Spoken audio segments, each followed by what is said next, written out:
This is Polly, this is Bob, and this is Billy. That's me. Before GTM had a stack, it had people like this.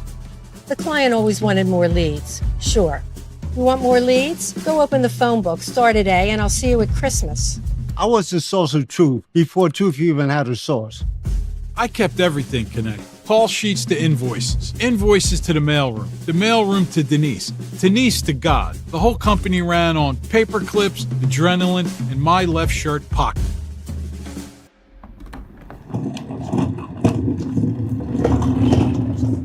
Oh, hello. Hi. Yeah. Very sorry. What's up? I'd actually love to show you all how operators build go-to-market workflows today. Anybody know this guy? Check it out. I think you'll find it pretty interesting. So Clay's agent plugin lets you build on Clay right from the terminal. What terminal? Like Jersey Transit? Not quite. Let me just show you this. So you start in the terminal. Yeah. Which train? Actually, you could also do this in Codex. What? What? Oh, that's It's like Claude. not a new name. What? Like who? Claude? Who's Claude? It's like Codex. You use Clay's API to fetch data from Clay's data marketplace. You can trigger workflows, run functions, and call agents that already live in Clay. Somebody lives in Clay? Some stuff lives in Clay. Some. And with Clay's CLI, you can build those workflows and agents directly from the agentic coding interface. Okay. It's just what I was going to say. Okay. Pretty crazy, Totally huh? does. I think I'm understanding it now. I got it. I'm glad you're understanding it. Once you've already built it too, where it gets really interesting is that Clay manages the governance the and governance. syncs approved fields back to your CRM. Got it? Of course. I got it. We're All of getting this it. is so you can build in Claude or Codex without rebuilding the GTM foundation every single time. Of course. Doesn't everybody Makes do sense. it that way? Makes sense. You'd be surprised. Well, you know, these kids. Yeah. Wow. Yeah. Yeah? I'm impressed. We're getting there. Yeah. I Good. can Very show good. you too. I'll show you really all quick. right. Let me see. Oh, look at that. It's in color.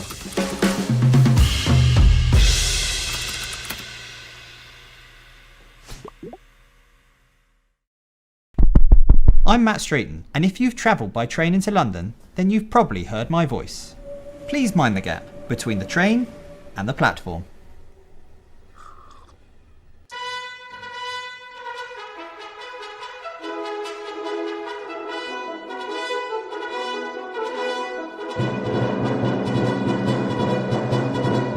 Every day, over £1 billion moves through this city, and 5 million people pour into the centre to work.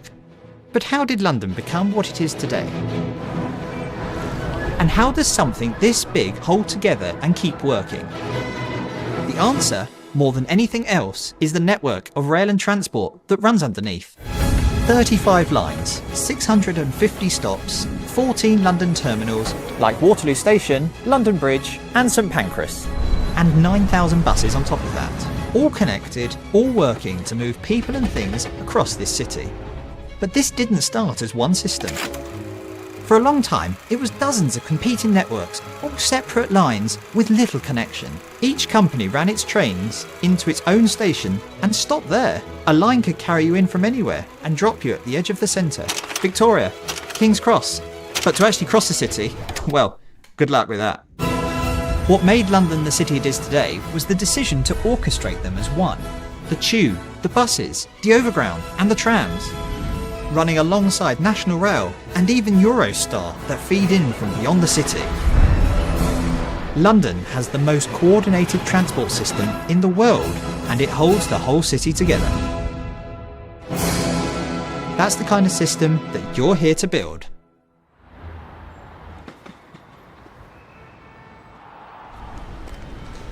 GTM in GMT is now in session.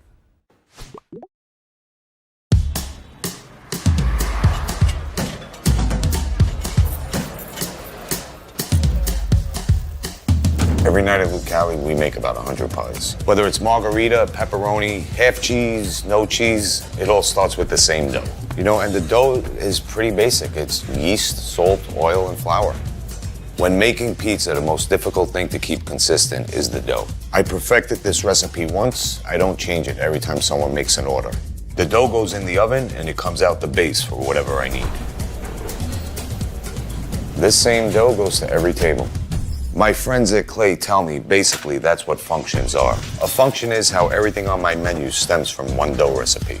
If I was to tweak my recipe, that would be like editing the function.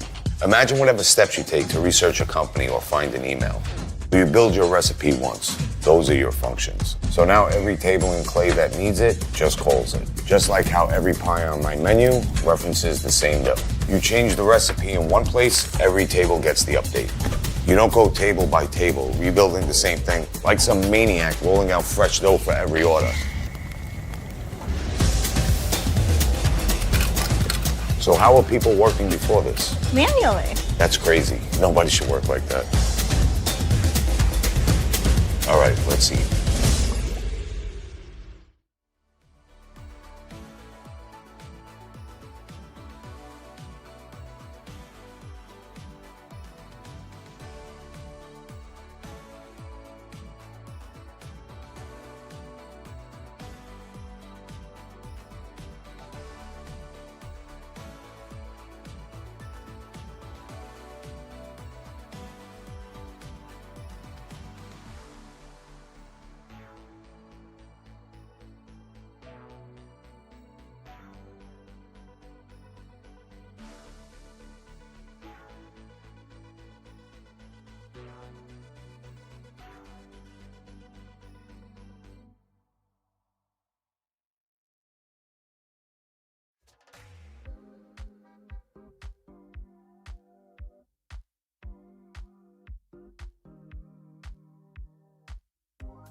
Last year, go-to-market engineers across the globe were given 20 minutes to turn any go-to-market idea into reality. 32 countries competed in front of a live audience for the very first Clay Cup. Barcelona, London, New York, Delhi, Karachi, Manila, Buenos Aires, Amsterdam, Lisbon. This year, the competition is even bigger. Instead of walking away with $10,000, this year's winner will take home $50,000.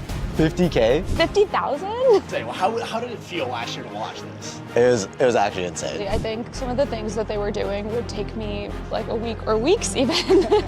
More applicants, bigger crowds, 6 rounds, 1 grand prize, and the title of the best go-to-market engineer of 2026. Are you ready?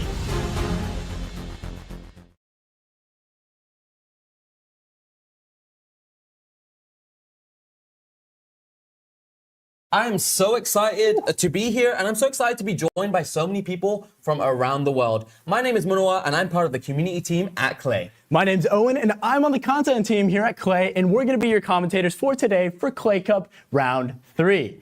How are you doing? Happy Friday, Munoa, and happy Friday to the audience at home. How are you doing today? I'm doing amazing. Honestly, one of the main reasons why I'm doing well, like I say so many times on LinkedIn, online, I work remotely, for this wonderful company filled with amazing people. And one of the most amazing people at this company is this man sitting right next to me. Aww. And so I'm happy to see you. Usually, I go to the New York office to film this in the Clay studio there.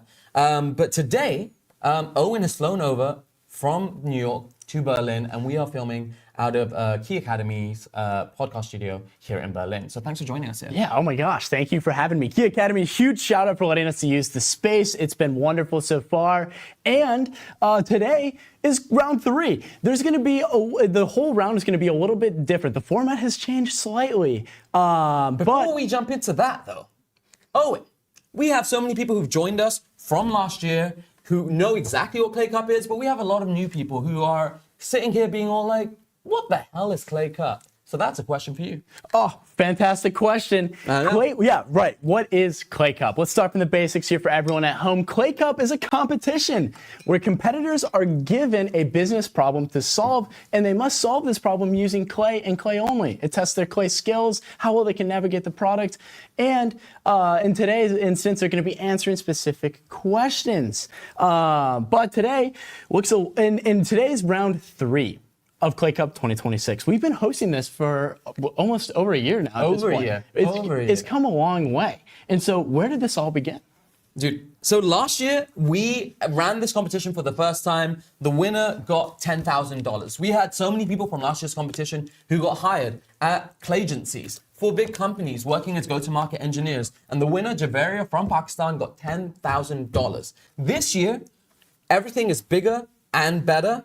The grand prize is $50,000. We started this tournament with 128 competitors. We are down to the final 17. We have better clothes. We have better cameras. This is just getting better each step of the way. I'm so excited to be here.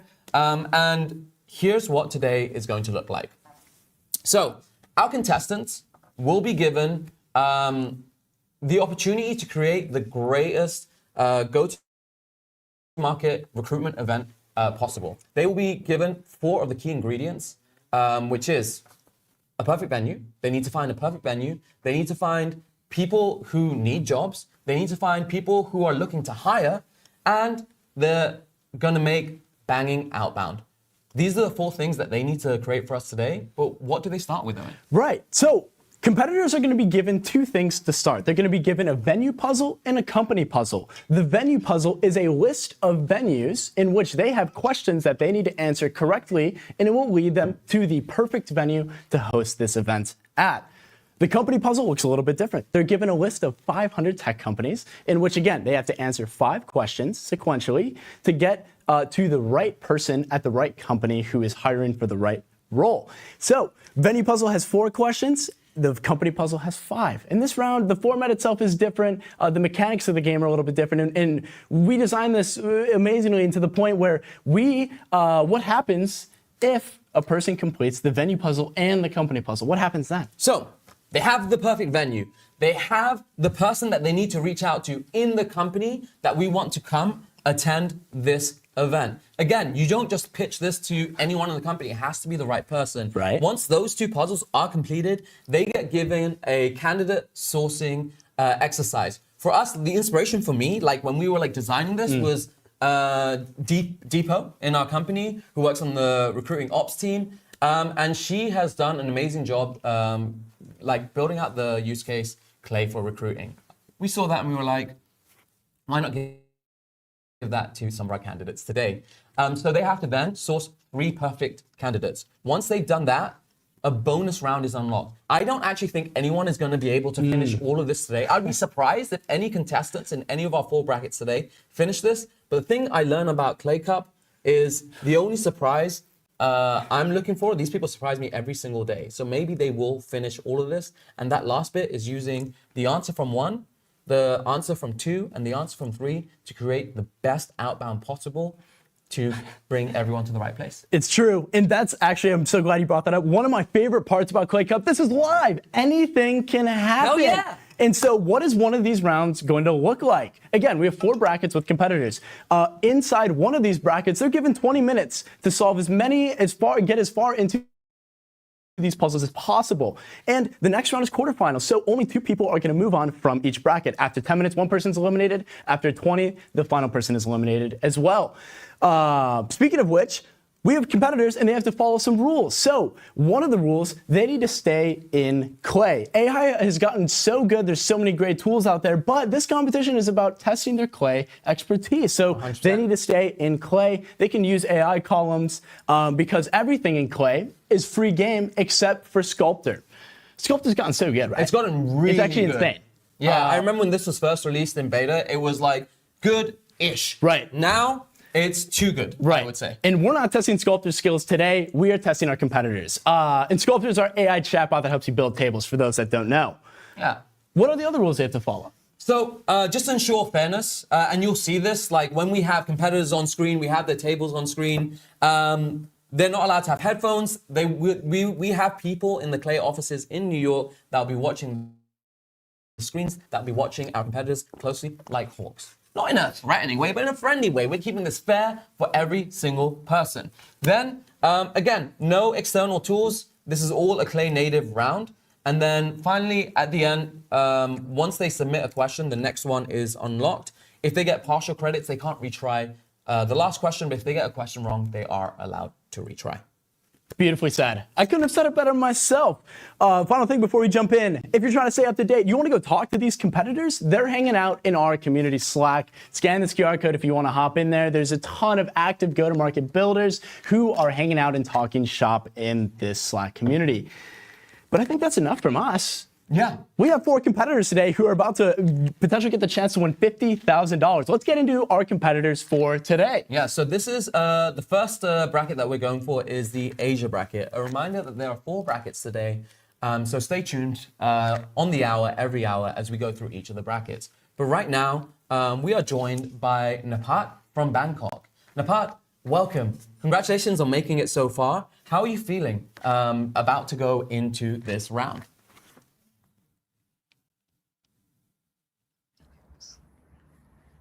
Yeah, we are too. Amazing. What was one of the things that you used today to prepare for this competition? For example, nothing. I don't know. Let's go. I love living life on the edge and testing your skills. That's so good this guy. I genuinely think he's like, I'm not giving anything away to my competitors. Like, this is do or die right now, and I respect it. I love it. Amazing. Our next contestant who we're going to introduce is named Sahil. He's joining us from his bedroom, as known as his office and library, from India and representing Clay Club Mumbai. Sahil, how we doing, man? Happy Friday. How are you feeling? Doing good. I'm nervous, as I imagine the others are as well. Yeah. Amazing, amazing. I love a good sports jersey. Can you just stand up a little bit and show us? Like, I'm sure this is an India kit. What sport is this from? This is sick. This is the cricket jersey. I just thought it'd be fitting to wear it while representing India like on this global competition. Yeah, much like the cricket champions, hopefully you'll be able to carry that spirit through to this round. And up next, representing the Philippines, pretty exciting for them and for us, we have Ranky. Ranky, how are you doing today? Hi, I'm great, and I don't do anything to prepare. I just work, not another usual stuff, running my tables. That's it. I love it. I love it. Yeah, a lot of our competitors today are go-to-market engineers during the day, so this is great. We really have some of the best builders on the planet, but welcome, Ranky. Our next person who we're going to introduce, Avik. He's representing Kathmandu. How are you doing, Avik? What's up? Happy Friday. Excited, guys. Really excited. Let's go. Let's go. Let's go. We love to hear that kind of energy. Amazing. So we're about to jump into the competition.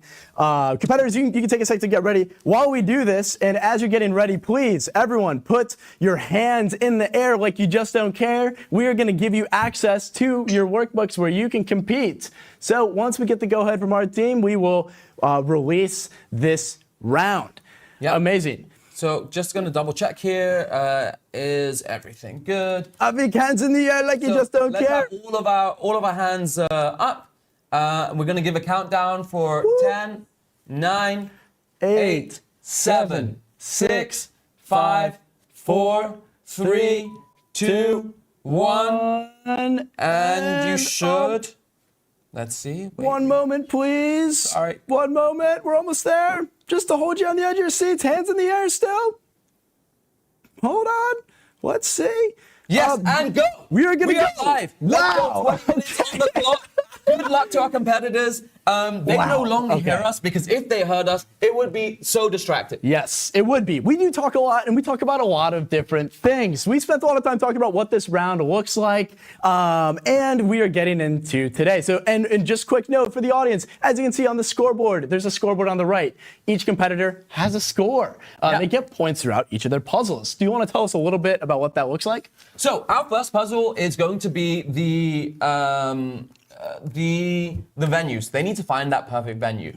Again, they're given a list of venues, but not all of these are correct. So they need to start filtering them down. Some of them are hardware stores. Some of them are jewelry shops, things that aren't really relevant. So the first thing that our contestants need to do is filter that down. Filtering, it's a bread and butter skill, not only in Clay, but in plenty of things in life. Sometimes people give you a spreadsheet and it's perfect. Every field is filled. You don't need to add anything to it. And sometimes you get people you work with, Matthew Kwan, who give you incomplete data and you have to do so much more work. Yes. That's always rough. Oh my gosh, it is really rough. And that, oh my gosh, sorry to interrupt. We have our first points on the board, Sahil. He got 100 points. So you go take a look at what Sahil does. And so first of all, like I said, it's going to be finding exactly coffee shops. These are coffee shops in New York. And Sahil, he's jumped in. If we can zoom a little bit here to see. Yes, let's take a look at Sahil's table from my side so we can get the real good zoom because Sahil is locked in. Oh, he's locked in. We already have he's flying by. Oh, we have 2 people with 100 points. Woo! And we are less than a minute in. They are flying through. Amazing. Okay, Amazing. actually, we might have people who finish this today. Yeah. We were running this ourselves last night and we're like, there's no way. There's no way.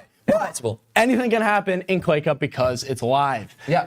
Amazing. Can we take a look at my screen so we can see Sahil's table? We're going to take a look and see what he's up to. So the first questions are all focused on filtering, right? We give them a list of coffee shops, but we need to make sure that they're actually coffee shops. What if you get like messy data? We don't want that messy data. Yeah. And so he used a filter up here where we can see he made sure that they have a website and that the name contains cafe, or coffee. And along with the second question, which has to do with the Google rating.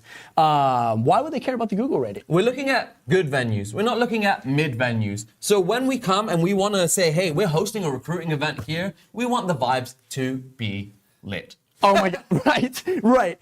And that's actually, we've hosted workshops together at venues where we want this to be the best experience for everybody. And we can use Clay to figure out, is this a coffee shop that will provide that best experience by doing a few different things? I also want to highlight also, not to plug us, but I feel like the events that Clay puts on, they have to be good. Yes. They have to fit the branding. Yes. They have to fit the vibe. I mean, even aesthetically, they have to be on brand. And so when you're booking that right venue, you have to ensure that everything comes down to a T, and there is an art to organizing this. And these people are the artists, and they're starting to narrow down this data really, really quickly. They are so quickly. Napad has on screen where he has 100 points. He's answered this first question. It looks like everyone is starting with the venue puzzle. No one is trying the company puzzle yet, which is a strategy that we were thinking about actually. So again, competitors they can access the venue puzzle and the company puzzle immediately. Right? But they have to get the answer to the venue puzzle first before they can move on to the second question. So if you're letting an AI column run or need to burn some time, you could always move to that next puzzle and work on both simultaneously to move your score quickly as possible.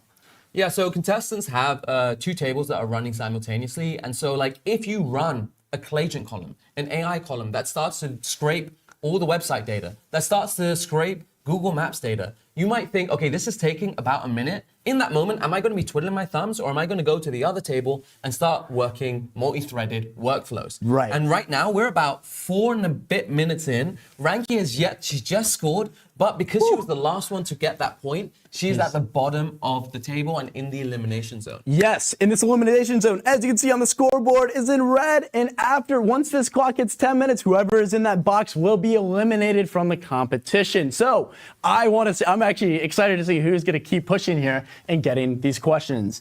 Taking a look at so we have a Vic on screen right now. Recapping, no one has gotten the third question right. I would be curious if they've started that second puzzle or not. But the venue puzzle, again, as we mentioned, Google ratings, right? How do we determine if a coffee shop is a great coffee shop or not? So many different ways we can do that. I mean, what are the vibes? Like, so for us, like, one thing I would say when I visit the US is like customer service is incredible. Yes. And so for us in Europe, I want to say like, okay, how do we ensure that we get a venue where the people that we want to work with are good to work with? Yes. This job would be a lot less fun if I didn't get to work with people like you and have fun. So Definitely. one of the third question is, of the results that come from question 2, return the number of coffee shops that have Google reviews that cite friendly staff. So they're looking for good people to work with. They are. And we have our next contestant who got a point. Avik and Apad have both started the company puzzle, which is a filtering exercise again. And so now they are tied at 300 points each at the very top. They're racing along, and Napat has also just overtaken Sahil. And the thing about Napat is he has a Clay certificate. He's Clay certified expert. And so when you've done the due diligence to get one of those certificates, it means that you're pretty fire. Oh my God, absolutely. Ranky has pulled herself up to 200 points, and it's still in the elimination zone. It is. This is very tight. Yes. Amazing. So while this time is running out, we have just under 4 minutes left until the first elimination happens. How are you feeling? How are we doing? This is the first round of 4 brackets that are going to happen today. We're going to be on stream for quite a long time today. Each of the brackets gets different data, gets different questions. Oh yeah. And so like watching how people answer these questions is like also exciting for us. Like we are the architects of this, along with Sia, who is in the back end helping us from India, who is our community queen. Yeah. So the next question is returning the URL of a coffee shop that serves a coffee called the Brooklyn Bloom. How are they going to be able to find out like what coffee shops serve what coffees? Right. Well, luckily they're in Clay and they have access to so many tools that Clay integrates with. One of the things that they could do here to figure out is Brooklyn Bloom a coffee available on this website is using Clayagent, our AI research agent, to go and scrape the website for all of their different offerings, right? And some coffee shops might have all their coffees listed on their websites and some might not. But this question is just, do they have it available? And you could use Clayagent to do that. You know what I love about this right now is like Napat is on screen right now and you can see that he's using dark mode. This is one of there are so many features that people request, and right now we're in the middle of hot clay summer, a new feature being released every 2 weeks. But one of the most popular features was dark mode, actually. Yes. If you go through support tickets, you go to Clay clubs, you meet people who are excited about Clay. One of the things that annoyed them, they were like, why no dark mode? Well, now we have it, and Napat is one of those stands. Yes, we do. And Hot Clay Summer launches. Yes, what is that? What's going on? Well, a lot of companies like to sleep during the summer. We don't. We like to party. We like to make things exciting. And this summer, we're going to be launching so many different products. Like, for example, if you didn't know already, we have a CLI available. That means you can build Clay workflows directly from Claude Code. That's pretty nuts, right? It's pretty wild, yeah. There's a bunch of more features that will be released this summer, but is there anything exciting going on right now that we can feature? I'll get back to you on that. I mean, we just had our CLI like released. Right. This is something that like a lot of people were requesting. Right now, like this is all table building, right? Yes. This is kind of, I like, when you go on LinkedIn, people like to say Clay tables are dead. Everything's happening in Claude. You know, maybe these things are true for some users, but actually, Clay tables are here to stay for now. But the CLI is the future. Yes. And we are seeing a lot of people running millions of actions on there. And it's pretty exciting as well. Oh, it's very exciting. And that is actually a question we've considered, you know, is something sorry. Yeah. Oh, okay. what? So we are having, like I said, Brooklyn Bloom, people are looking to see what coffee shop sells Brooklyn Bloom. That requires Clayagent runs across perhaps like their website, perhaps their menus and Google reviews. That takes a while. That might take up to 45 seconds, might take a minute across a couple hundred companies. Whilst that's happening, Avik, Napat, Sahil have jumped to the other table and have started making progress on the companies table. And so right now, Avik is ahead with 500 points. Wow. He's got 2 questions on that other track, and so they're working simultaneously down the same problem. Are we able to have a look at Avik's table as we're able to see what questions he solved in the venue puzzle and also in the company puzzle? Yes, let's take a look. I'm going to go deep dive into Avik's table to see what he is up to and how he's getting to Just this before you do that, actually, we have 20 seconds left. Ranky is in the elimination zone. She has to get 2 questions right now to be able to pull herself out of that elimination zone. And it's looking pretty rough as we go down to the last. Oh my gosh. 6, Okay. 5, 4, 3, 2, 1. Ranky is eliminated. So That sorry. is so rough. So sorry to see The this hopes of happen. the Filipino nation were on her shoulders, and in the end, unfortunately, she is pulled out of her workspace. That's no. really, really hard. My we have gosh. 3 remaining. Wow.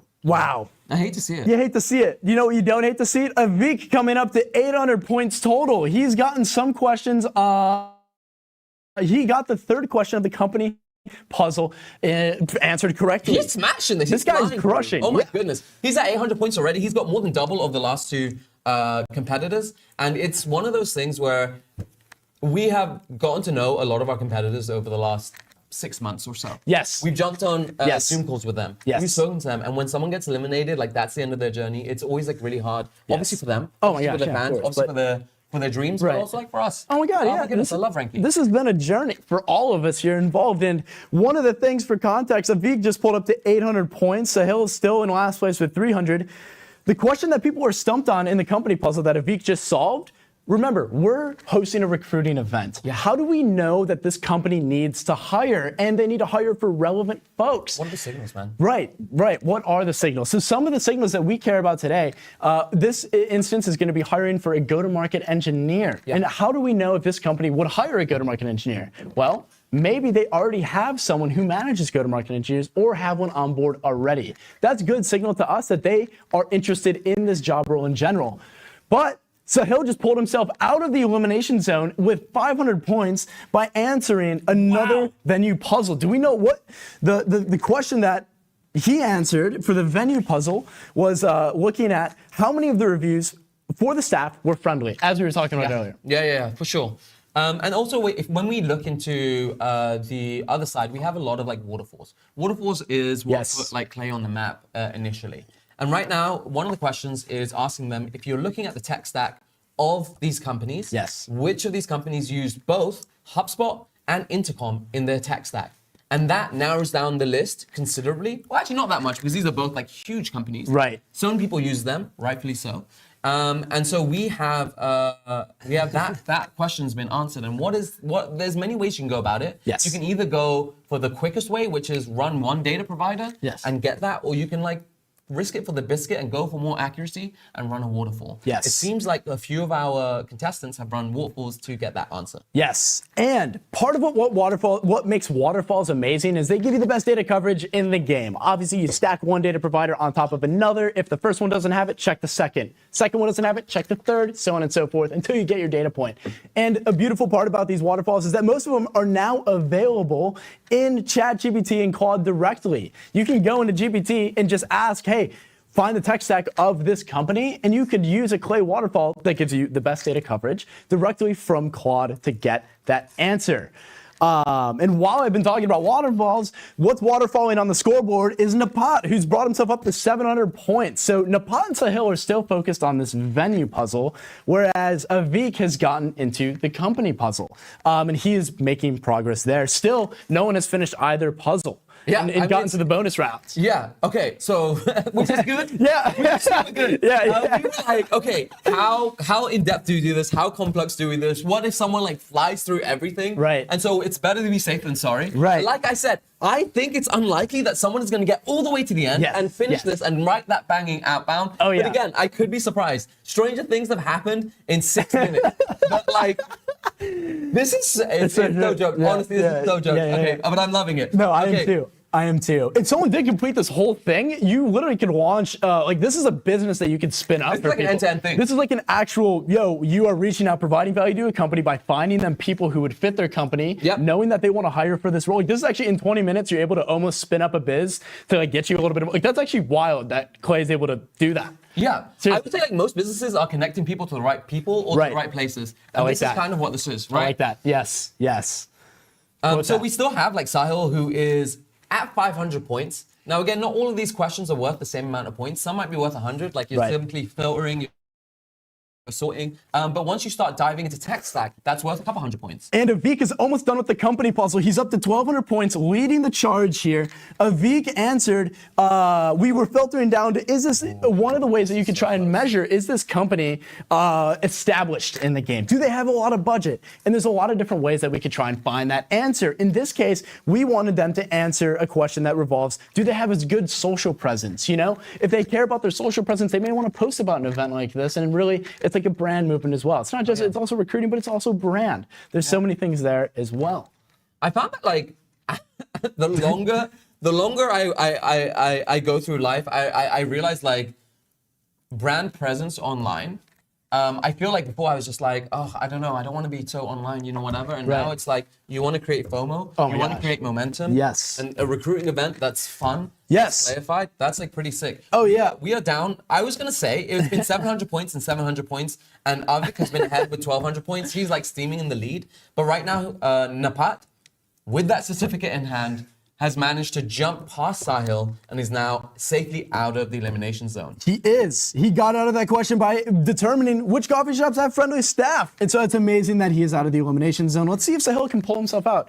Sahil is working on, which puzzle is he working on? Let's see. He's currently working on the company puzzle. And so in this case, he is trying to determine if this company is a good fit, again, for this recruiting event by answering the questions, if this company has a go-to-market person already at their company. That's what's going on in Sahil's table. It's pretty, you know, honestly, like I support underdogs, so the way it works for me is like I just see someone go into the elimination zone, and I'm like, I want that person to win. Then they come out, and I'm like, whoa! It's not the person elimination zone. I want them to succeed. That's the kind of guy I am. I'm always supporting the underdogs. Wow. But here we have Napat is like steaming ahead. Avik's finished the company He's finished puzzle. the company puzzle. He has the venue puzzle left to complete, so he might be the first person to try and source candidates live on screen for y'all in this very first edition of round 3 of Clay Cup. Yes, and for those who are just joining us, we have 3 minutes left in the first bracket of Clay Cup round 3. What these contestants are doing right now, they're finding the perfect venue to host a recruiting event at through the venue puzzle. They're also finding the perfect company and person at that company to reach out to, informing them that, hey, we're hosting a recruiting event, and they're doing that through the company puzzle. What are the kind of things, like as a recruiter, that you would look for in a candidate? Yes, great question. One of the things that's like right off the bat, obviously, if I'm a recruiter and I'm looking at someone's LinkedIn profile and I see they've just started a job, they've been at this job for 3 months, maybe not the best time. They're probably trying to get their footing. They're probably saying, hey, I just committed to this new thing. Sahil just got 1,000 points. Oh my gosh, is it tied up? No, please. This is like tied up. This is like pretty tight. It's tied up. You jump into Sahil's table now, you see like, so they're all aware of the time. They know exactly where they are on the leaderboard. They know they have 2 minutes left. Napat has just gone into the lead for the first time. Some people go slow and steady. Some people zoom out initially. Yes. And so Sahil is here. He knows he's got 2 minutes. He knows he needs to pull something out of the bag.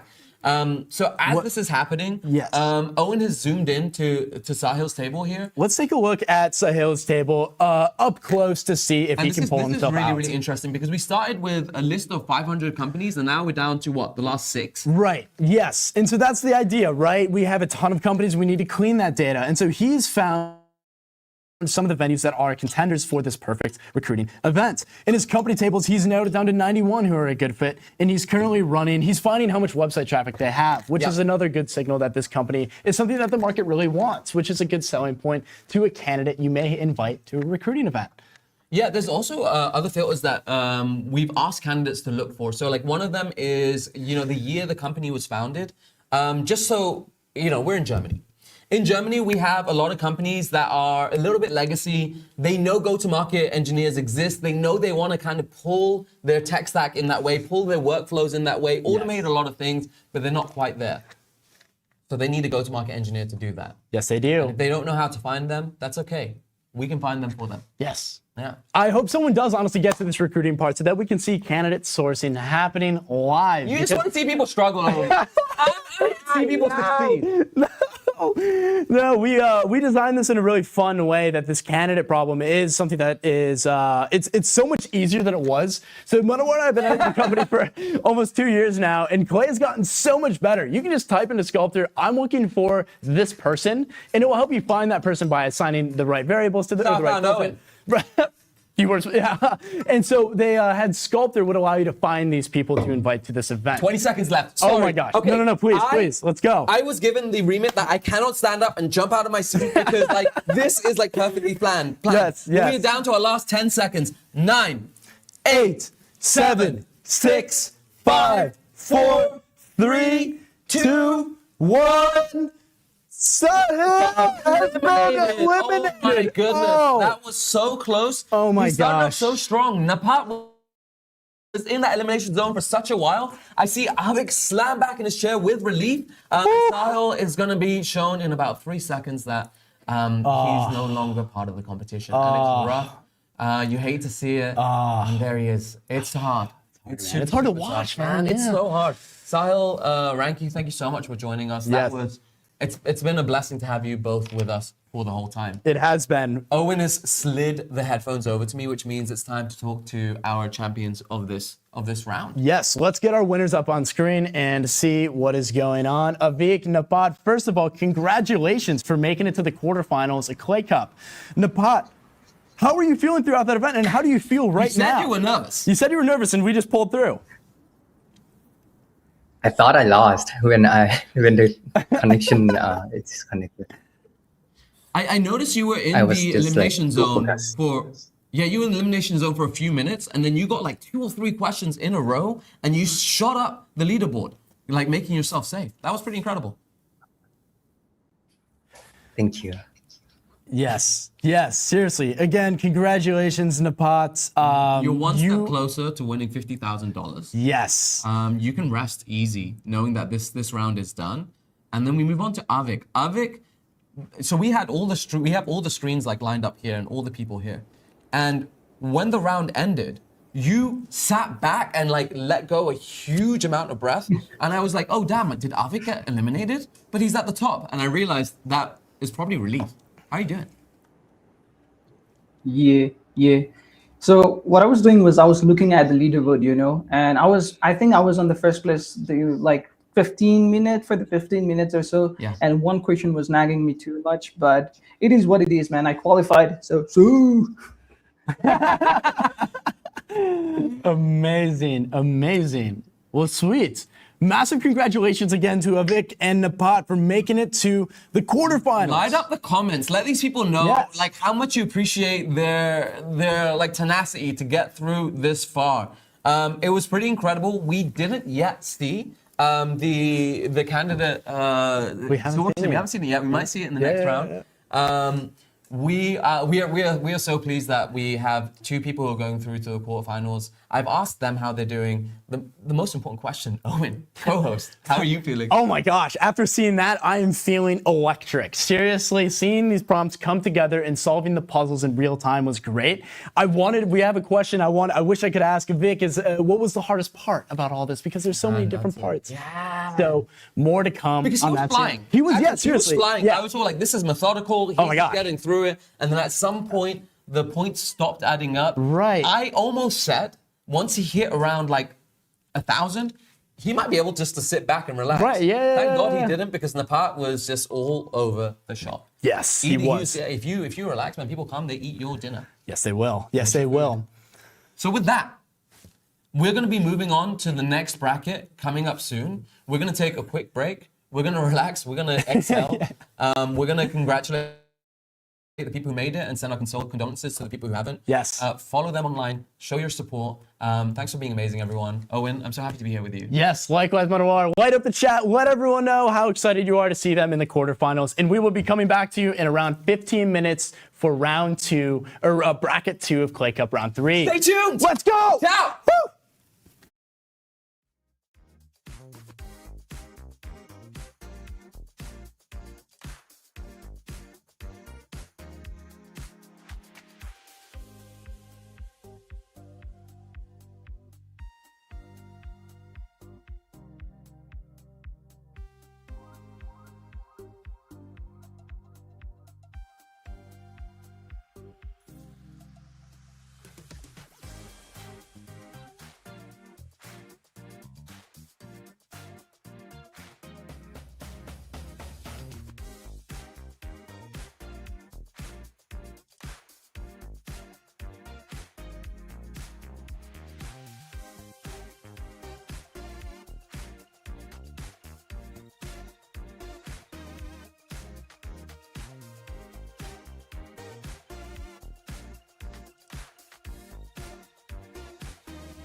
No idea. Okay.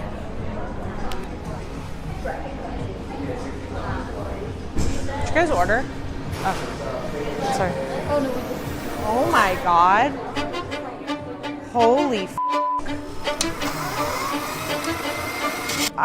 Okay, let me call you back. I have to jump into a meeting.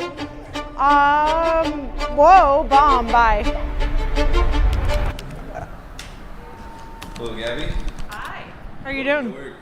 The day started before we got here, but it's good to be here. Amazing. I'm Gabby Bornstein, and I lead our post-sales strategic accounts team here at Clay, also known as Strategic Growth Strategy. And what that means is it's everything that happens after the sale, from customer onboarding throughout their growth. We own renewals and expansions. So really making sure that people get value out of Clay. And that includes launching their first use cases and then helping them uncover new ones. I mean, I can wait a couple of hours until we get a response from her, but if she doesn't approve the PO and Dan's not even aware of the spend, I'm like, what is going on here? There is no average day in my job. I'm basically running around between the floors. What are you doing? Oh, you're on a call. In and out of meetings, on calls with customers, working with our team across functions. So I work a lot with finance, with our go-to-market engineers or sales team, as well as with our product team. So we're about to host a customer spotlight with HubSpot, and we have our main power user here, Ferris, and we'll see what everyone learns.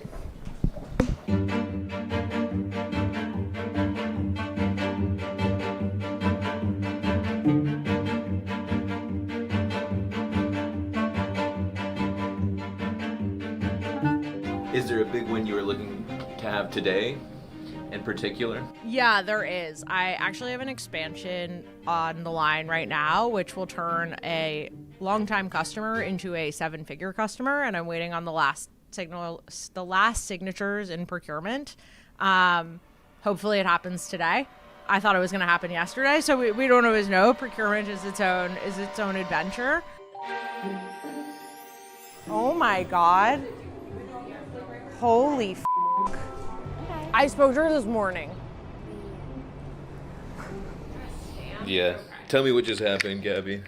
So we just found out the procurement person from this company just called me and told me that one of our buyers was just fired on the spot. And the way that she found out was that she had the three of us in a message, was just confirming something with her before signing the contract, and her account was deactivated. I have to hop to another call. Let me, but I'll get back to you when I know more. Yeah. Nevertheless, we persist.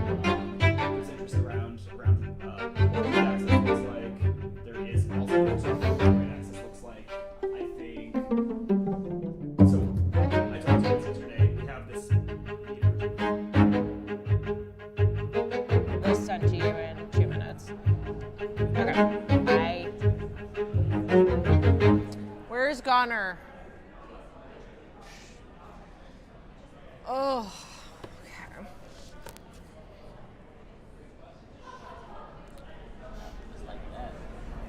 I literally spoke to her this morning. And now. Just deactivate it, just like that. She just introed their new GTM hire. Well, good. Let's meet them. Can you intro me? My team's spoiled. Like, we get to see every single day how Clay unlocks value for people. A lot of people here never see that moment. If you're in sales, you sell a vision.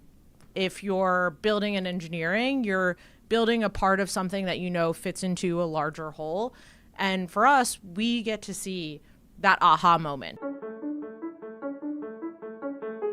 So, good news, we won the deal. It didn't look like what we thought it would look like. I ended up having to find the boss of the person who was fired, and then that person's boss as well, to ensure that we got that signature and that part of the deal over the finish line. So it never happens the way you think it's going to happen, especially with this customer. I have thought we were going to land the 7 figures several times in this relationship, but we were able to do it.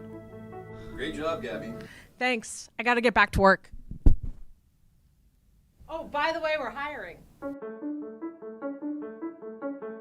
Today contained the most impactful conversations I have had on the topic of AI and GTM ever. Sorry to say, quiet on set. All right. I'm Jennifer Burke, and I'm the Chief Revenue Officer at FAIR. My name is Deanie Mehta. I am an exec in residence at Peak 15. My name's Kyle Norton. I'm the CRO at Owner.com.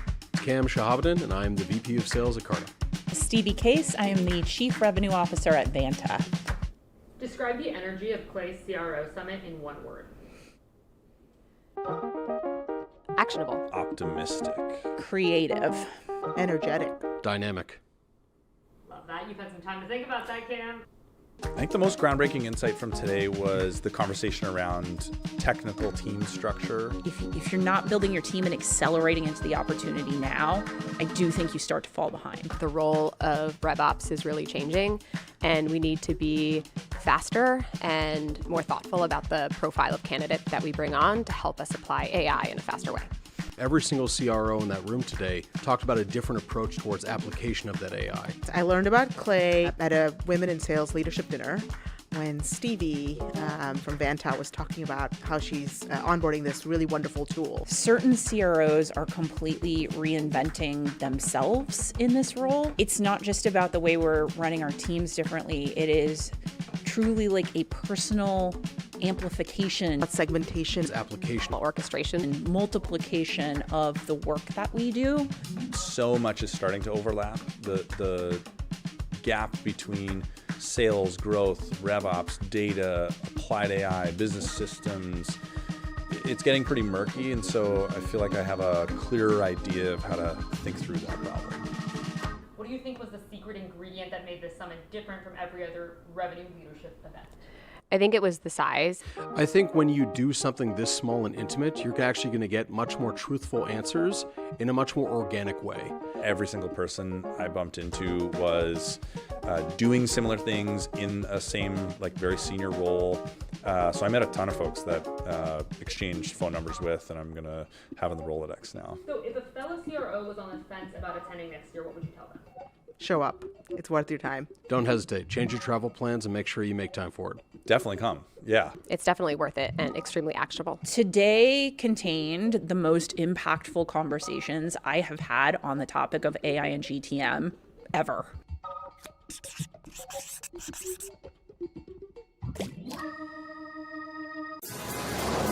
Rob. Hi, my guy. Good to see you. Okay, I need 45 cookies, the rainbow ones. 4 fruit tarts and 3 Napoleon. Okay, and then can I do like 3 slices of your Sicilian cheesecake? Oh, 3 lobster tails. And I'm gonna need like, I don't know, maybe 10 cannolis. It's covered. Venero's has been on 11th Street since 1894. What would I do without you? I grew up in this place. My father before me. That's him with Sinatra. He used to call him Cheech. People ask me how Venero's has lasted for over a century. I think it's simple. We make the best cheesecakes, cannolis, strawberry shortcakes, cookies, pastry, gelato, so people don't have to make it themselves. It all starts back in the bake shop.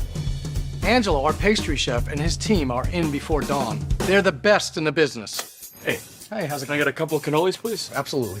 Everything comes right here. All the customer has to do is order, and they get everything they need. Clay just launched MCP for sales reps, and they told me it works just like that. It's like how your ops team does the hard work building in Clay. So it's easy for your reps to prospect. It's called prospect, right?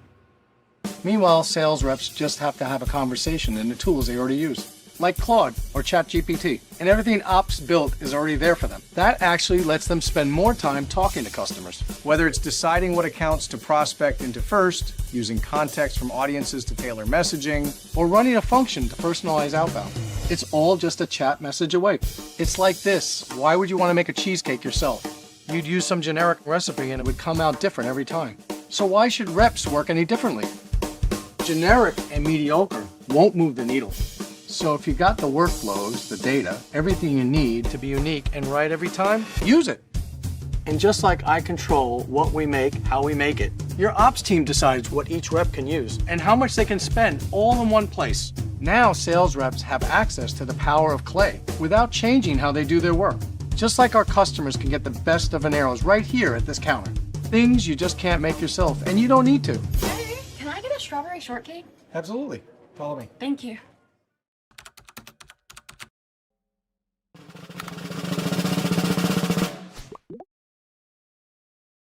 This is Polly. This is Bob. And this is Billy. That's me. Before GTM had a stack, it had people like this. The client always wanted more leads. Sure. You want more leads? Go open the phone book. Start today, and I'll see you at Christmas. I was the source of truth before truth even had a source. I kept everything connected. Call sheets to invoices, invoices to the mailroom, the mailroom to Denise to God. The whole company ran on paper clips, adrenaline, and my left shirt pocket.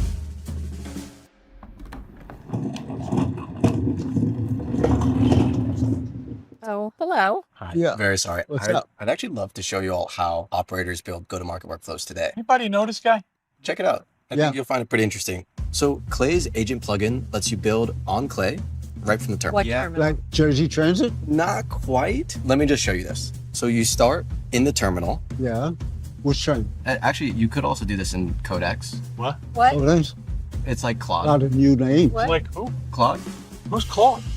It's like Codex. You use Clay's API to fetch data from Clay's data marketplace. You can trigger workflows, run functions, and call agents that already live in Clay. Somebody lives in Clay? Some stuff lives in Clay. Some. And with Clay's CLI, you can build those workflows and agents directly from the agentic coding interface. Okay. Huh. It's just what I was going to say. Okay. Pretty crazy. Totally does. I think I'm understanding it now. I got it. I'm glad you're understanding it. Once you've already built it too, where it gets really interesting is that Clay manages the governance The and governance. syncs approved fields back to your CRM. Got it? Of course. I got it. We're All of getting this it. is so you can build in Claude or Codex without rebuilding the GTM foundation every single time. Of course. Doesn't everybody Makes do sense. it that way? Makes sense. You'd be surprised. Well, you know, these kids. Yeah. Wow. Yeah. Yeah? I'm impressed. We're getting there. Yeah. I can Very show good. you too. I'll show you really hold quick. on. Today. That makes Oh, look at that. Look at the color.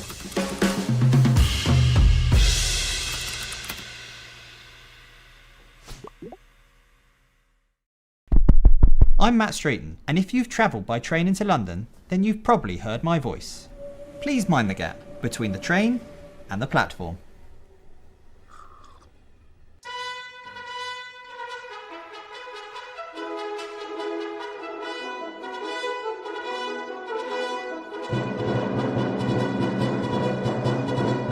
Every day, over £1 billion moves through this city, and 5 million people pour into the centre to work. But how did London become what it is today? And how does something this big hold together and keep working? The answer, more than anything else, is the network of rail and transport that runs underneath. 35 lines, 650 stops, 14 London terminals like Waterloo Station, London Bridge and St Pancras, and 9,000 buses on top of that. All connected, all working to move people and things across this city. But this didn't start as one system.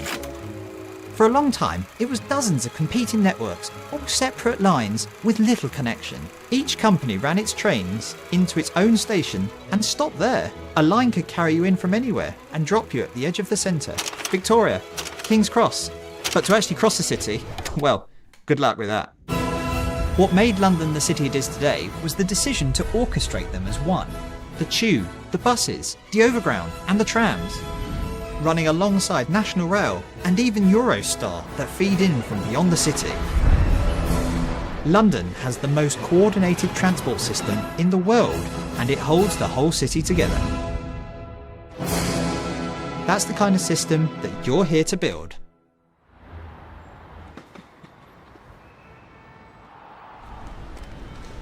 GTM in GMT is now in session.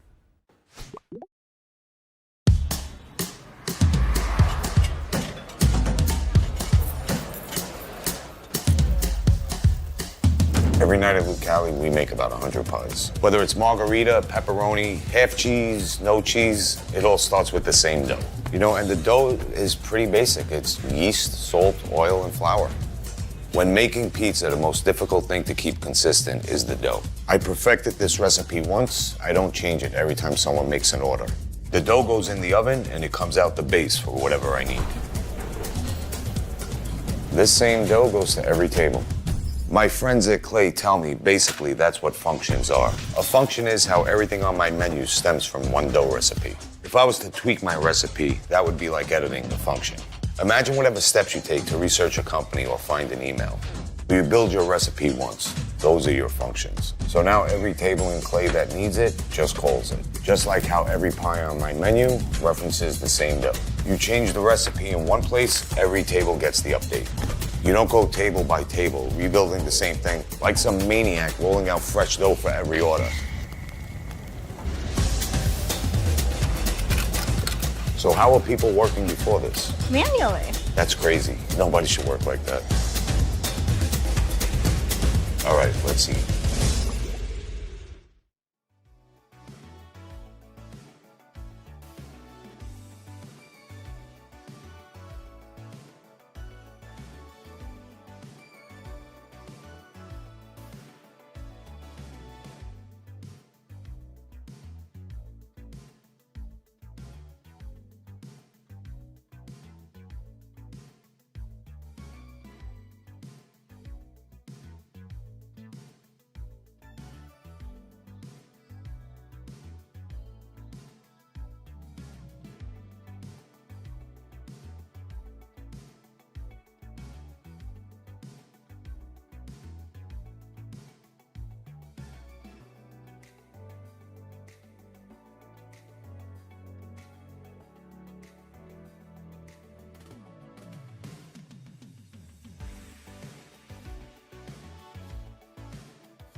Last year, go-to-market engineers across the globe were given 20 minutes to turn any go-to-market idea into reality. 32 countries competed in front of a live audience for the very first Clay Cup. Barcelona, London, New York, Delhi, Karachi, Manila, Buenos Aires, Amsterdam, Lisbon. This year, the competition is even bigger. Instead of walking away with $10,000, this year's winner will take home $50,000. 50K? 50,000? Say, well, how did it feel last year to watch this? It was actually insane. I think some of the things that they were doing would take me like a week or weeks even. More applicants, bigger crowds, 6 rounds, $1 grand prize, and the title of the best go-to-market engineer of 2026. Are you ready?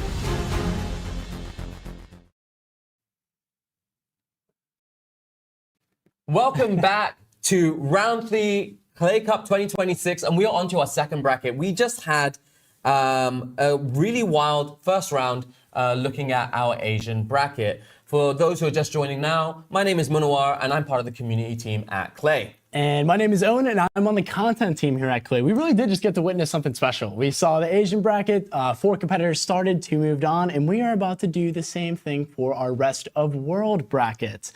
How are we feeling? How did the last bracket go? Honestly, I'm pretty stressed. It was a pretty stressful 20 minutes. I saw some highs, I saw some lows. There were a couple of questions that tricked people up.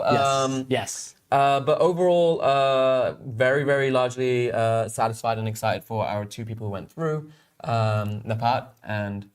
Yes, shout out to our 2 winners of Avik and Napat from the Asian brackets who made it through. Oh, it's wonderful. But again, for people who are just joining us and they're just like, okay, what's going on? Like, who are these people? Owen, I ask you this all the time. What the heck is Clay Cup? Every time you ask, it's still a fantastic question. Clay Cup is a competition.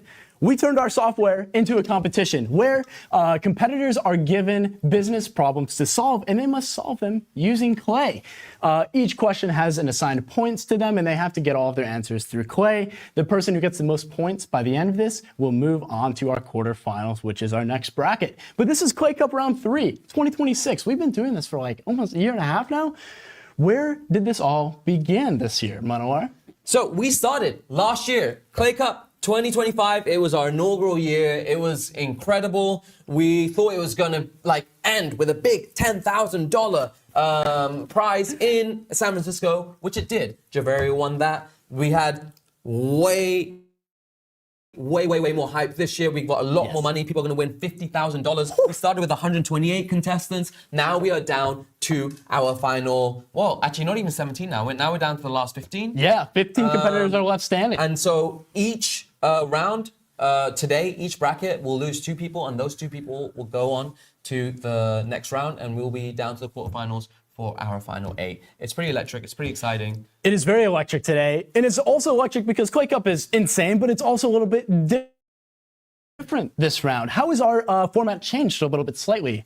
So the way things have changed this time is we have given our contestants the opportunity to plan the perfect recruitment event. Yes. And in order to plan a good recruitment event, you need 1, a venue. You need 2, people who are showing up who are looking for a job, but they're like really good candidates. You need people who are looking to hire people. And also, finally, you need that banging outbound that you're going to send out so people see it. It doesn't look like AI slop. It doesn't look generic. They're like, hell, this was written for me. I'm going to go there and I'm going to show up and I'm going to hire someone for my business. But, Owen, that's what the end looks like. Yes. What do they have when they start? I'm so glad you asked, because what they have at the beginning, each competitor, they start with 2 puzzles. They have a venue puzzle and a company puzzle. And the venue puzzle looks like a clay table with a list of venues that they have to answer 4 questions, which leads to the perfect venue to host this recruiting event at. Once they find that, they also have access to, at the same time, a company puzzle. And this is a list of companies that they have to answer 5 questions, each with a certain amount of points tied to each question. That leads them to the person they need to reach out to at an ideal company who is hiring for our ideal candidate. These are 2 puzzles that they start with off the bat. They can go from either one, but the whole point, they need to do the venue puzzle and company puzzle first before they have access to these last few bonus rounds. What do those bonus rounds look like? So, they found the perfect venue. Beautiful. It's got outdoor seating, it's summer, it's hot clay summer. The staff is friendly. And then they also have the perfect companies to pitch to come along and find their next hire. So we need to find candidates. So we have a candidate sourcing problem. In the last round, interestingly, no one made it this far. We might not see a single candidate found today, but I'm hoping that we get there. And if they happen to get through that, they have 3 brilliant candidates, then they find that outbound, that they put all of the ingredients from the previous puzzles together to get that outbound that's tailor-made for that person that they found in company puzzle B. Yes, and this is actually, like we were talking about this last round, this is almost like in and of itself starting a little own business. So you could take this entire workflow and move forward with it. But this workflow has some rules. What is each match actually going to look like? They have these puzzles that they have access to. What does one match look like? Well, they're given 20 minutes to work through these puzzles. That's 9 questions in the first 2 puzzles. And after 10 minutes, one person will be eliminated. And after 20 minutes, the final person will be eliminated based on how many points they have and how fast they're working through these questions, which was pretty tight last round. I really love the elimination style competition format that we have. It feels like very, very WWF. Or for those who are a little bit younger than me, WWE. Royal Rumble, baby. Yes, Royal Rumble indeed. Because each question you have to get correct before you can move on to the next question. So you're gated in how many points you can even get. So that's what an actual match looks like. And our competitors have to follow a few rules. We can't just let everyone go free range because that could result in a lot of things. So guardrails, always. Right, guardrails. Just like for AI, our competitors need some guardrails as well. What are these rules? Well, they have to stay in Clay the entire time. That means that they can use all the tools in Clay, except for Sculptor. Everything in Clay is free game. They can use AI columns, they can use data providers, they can use formulas, filters, all the things that Clay offers except for Sculptor. Because we were talking about it, Sculptor's gotten pretty good in the last few years, right? It's gotten, again, I can say too good. Yeah, too good. I am scared whenever I'm running a Clay table and Sculptor's in the background doing all this stuff, and I'm like, why do you need me? Right. It's not, I need Sculptor. Why does Sculptor need me? Exactly. Yeah. And in this competition, we're scoring, we're assessing our competitors' skill in Clay, not Sculptor's skill. So those are some of the guardrails that we have set up. What are some of the other rules that we have? So, in order to keep everything fair, we need to have mics on, we need to have screen shared, and we need to have videos on at all time. And someone or a couple people from the Clay office are watching each and every single contestant to make sure that everything is fair game before we move on to the eliminations. And again, it's a Clay native prompt. And we are super excited to see how this goes. Seriously, yes. Amazing. Really quick, if you want to chat to these competitors, chat to us, chat to our entire community, join our Clay Slack community. There's a QR code on the screen. Ton of great people in there. This is the best GCME community out there. Honestly, join some of the conversations. I am always learning stuff. I learn so much every time I go in there, and I'm just like, I have to pretend that I knew all these things already. And I'm like, obviously that's how you outbound people. Right. Thank you, takes notes. Yes, seriously. Yeah, as someone who does content, people are dropping GitHub repos of cloud skill. Like it's wild. It's a great community, and we're really lucky to have it. So sick. And part of that community, let's bring up our competitors. Who's even competing today? This is the rest of world brackets. And you can see our 4 contestants on screen. These are the people who are going to be competing for the chance to win $50,000. That's such a crazy amount of money. Nuts. Like, every now and then I just forget. I'm just like, yeah, okay, cool, this is fun, we're doing it. Right. But this is like life-changing money. Dude, in Berlin, that's one hell of a clubbing outfit. Oh my, absolutely. Let's introduce some of our contestants here. First, we're gonna introduce Rejoice. What an awesome name, by the way, too. We're feeling rejoiceful today, and one of the things about Rejoice is that she is helping young Nigerians actually with their careers through a company called Beyond Service Year. But Rejoice, hello. How are you feeling today? I'm feeling so good. I mean, the whole world is watching me today. Feels good, feels so unreal, and I can't wait to make them rejoice. So, let's go. It's wonderful. Amazing. Welcome, Rejoice. Who's our next? We have Ben. So what's really interesting about this is like Ben is in Oceania. He's in a completely different time zone, even though it's super bright because he has his ring light. You know, he looks good. It's what time is it over there, Ben? How are you doing? Midnight, yeah, pretty late. It's been trying to stay out for a few hours, couple of coffees, but getting there. Nice, wonderful. Those are some pretty expensive coffees because you know it's if they pay off, that's 50K right there. Yes. Congratulations, Ben. Thanks for making it this far, and thanks for joining us in the competition. Who do we have up next, Owen? Our next contestant, we have Royal. I was given the two people with the best names in this. Are you kidding me? Royal Rejoice. Royal, hello. He grew a YouTube channel to 2.5K subs. Fun fact. And how are you doing today, Royal?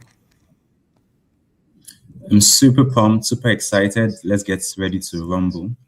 Amazing. Oh my goodness, that's trash talk there. We always love it actually. Everyone else is like very polite. He's like, nah, I got this. It's going down. Speaking of trash talk, yo, Ben and Edem have sick names, by the way. They do. Rejoice and Royal, great names, by the way. Edem, yo, I'm gonna talk to you now. How are you doing? What a wonderful name you have. Where are you calling in from, and how are you feeling today?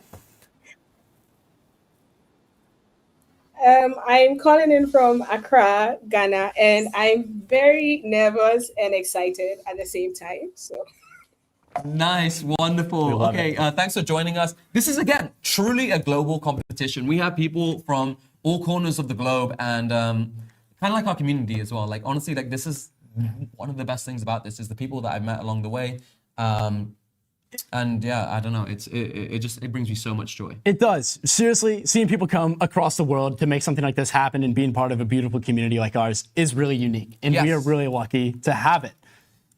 With that being said, let's get into this round. So we're going to ask our contestants, please, can you put your hands in the air like you just don't care? We're going to have a teammate send everyone the information they need to get started, and we will wait for the confirmation. So let's count down. For 10 seconds. 10, 9, 8, 7, 6, 5, 4, 3, 2, 1. Let's go! Okay, competition started. 20 minutes is on the board. They have 20 minutes. A reminder, after 10 minutes, the person with the lowest score gets eliminated. Every time they answer a question, they get a certain amount of points. The easier questions give them less points, and the harder questions, the trickier ones, give them more points. But for the viewers at home, what does that look like when the opponents, sorry, not opponents, they're not my opponents. When the contestants log on and go to their workspace. Yes, so we have given each competitor a Clay workbook. In this workbook, there's a few different tabs you can see at the bottom here. There's an answer table, there's a list of companies, there's venues, and there's a scratch table. So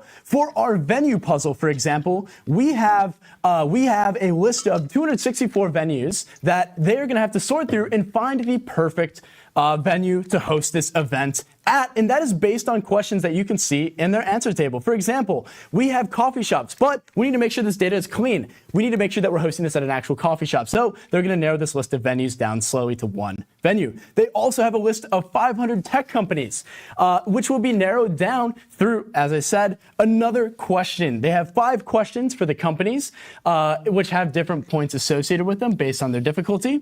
And they will be narrowing it down to one company and one contact for the company puzzle. So, quick thing here, you notice that 2 questions are already unlocked. There's the one right at the top for one of those puzzles and the one right in the middle for the second puzzle. Sometimes you'll run an AI agent, like a Clayagent column, and it might take a little bit of time to solve. In that moment, I recommend, and like we saw this in the last round, that the way that Napat really shot ahead is he went into his other table whilst he was running workflows in the first one. Yes. So whilst that's solving, it's okay. I'm going to do some research in my other table, and I'm multi-threading my workflows. Right. There really is a strategy here. What should I be working on? How do I prioritize? And as you can see, how they're submitting these answers for the first question is return the number of coffee shops in that list of venues that we saw. And we can see a pasted answer is going to our scoreboard, and it is incorrect. Yeah. That is how they're submitting each of these answers, and that's what each competitor table looks like. But we have Royal. We already have points on the board. 3 of our contestants with points at almost exactly the same time. Yes, and they all started with the venue puzzle. Amazing. Okay, and Ben is taking charge. Let's look at Ben's screen and see what he's up to. He's cranking through the venue puzzle right now. We can see a little bit of what is happening on screen. He's trying to get the next question. So he's filtered down. He said, okay, from this list of 300 or so coffee shops, of shops in London, how many of them are actually coffee shops? He got the answer correct. Then he moved on. It's like, okay, I need to filter this down even further. How many of them have a website and over 250 reviews? That over 250 reviews is super important because sometimes I have been to a restaurant in Berlin. It's got 5 stars. And I'm like, amazing. I go there, worst food I've ever had. I go look at the Google reviews and it's 3 reviews and they're all from that person's parents, which is great. It's so good that our parents are supporting us. Right. But right now, like your mom is gonna, he's gonna say this is the best food ever. Right. And it's not. Right. I'm not gonna call out restaurants. I might. Call them out. But so you need to know that, like, if there is 4.7, 4.8, 4.9, that there are enough reviews out there, and they're not AI generated, to give us a good read on this venue. Yes, and since Ben he's led the charge so far, let's take a look in a deep dive in his table to see what he's actually done so far. So, in Ben's table, there's a few things that are going on. We can see that we mentioned we need to narrow this down to coffee shops. So he filtered for, is this a coffee shop, yes or no, which was data that was given to them. Yeah. Does this company have a website? Great, it does. Do they have reviews? Do they have more than 250 reviews? Fantastic. Those are some of the data points that we started with. He's now using Clayagent to determine if this coffee shop has a Facebook page. So we can see, here's the prompt right here. We can see, is this coffee shop someone that is socially present? Do they care about their brand on Facebook and Instagram and things like that? And you can use Clayagent, our AI research agent, to accomplish these things. And so that's doing that at scale. And again, like, for a lot of us, like, we no longer use Facebook. Like, it's different generations, different countries. People are using Facebook. But businesses, Facebook for business is so important. To make sure that you're able to hit everyone across different platforms. Yes, and to be so clear of like how this is working, we can see there's a prompt on the left, and each row is returning, does it have a Facebook URL or not? So we can see he's getting some results in here to determine how many of these venues actually have a Facebook URL. So the next question is actually my favorite question in this. Again, because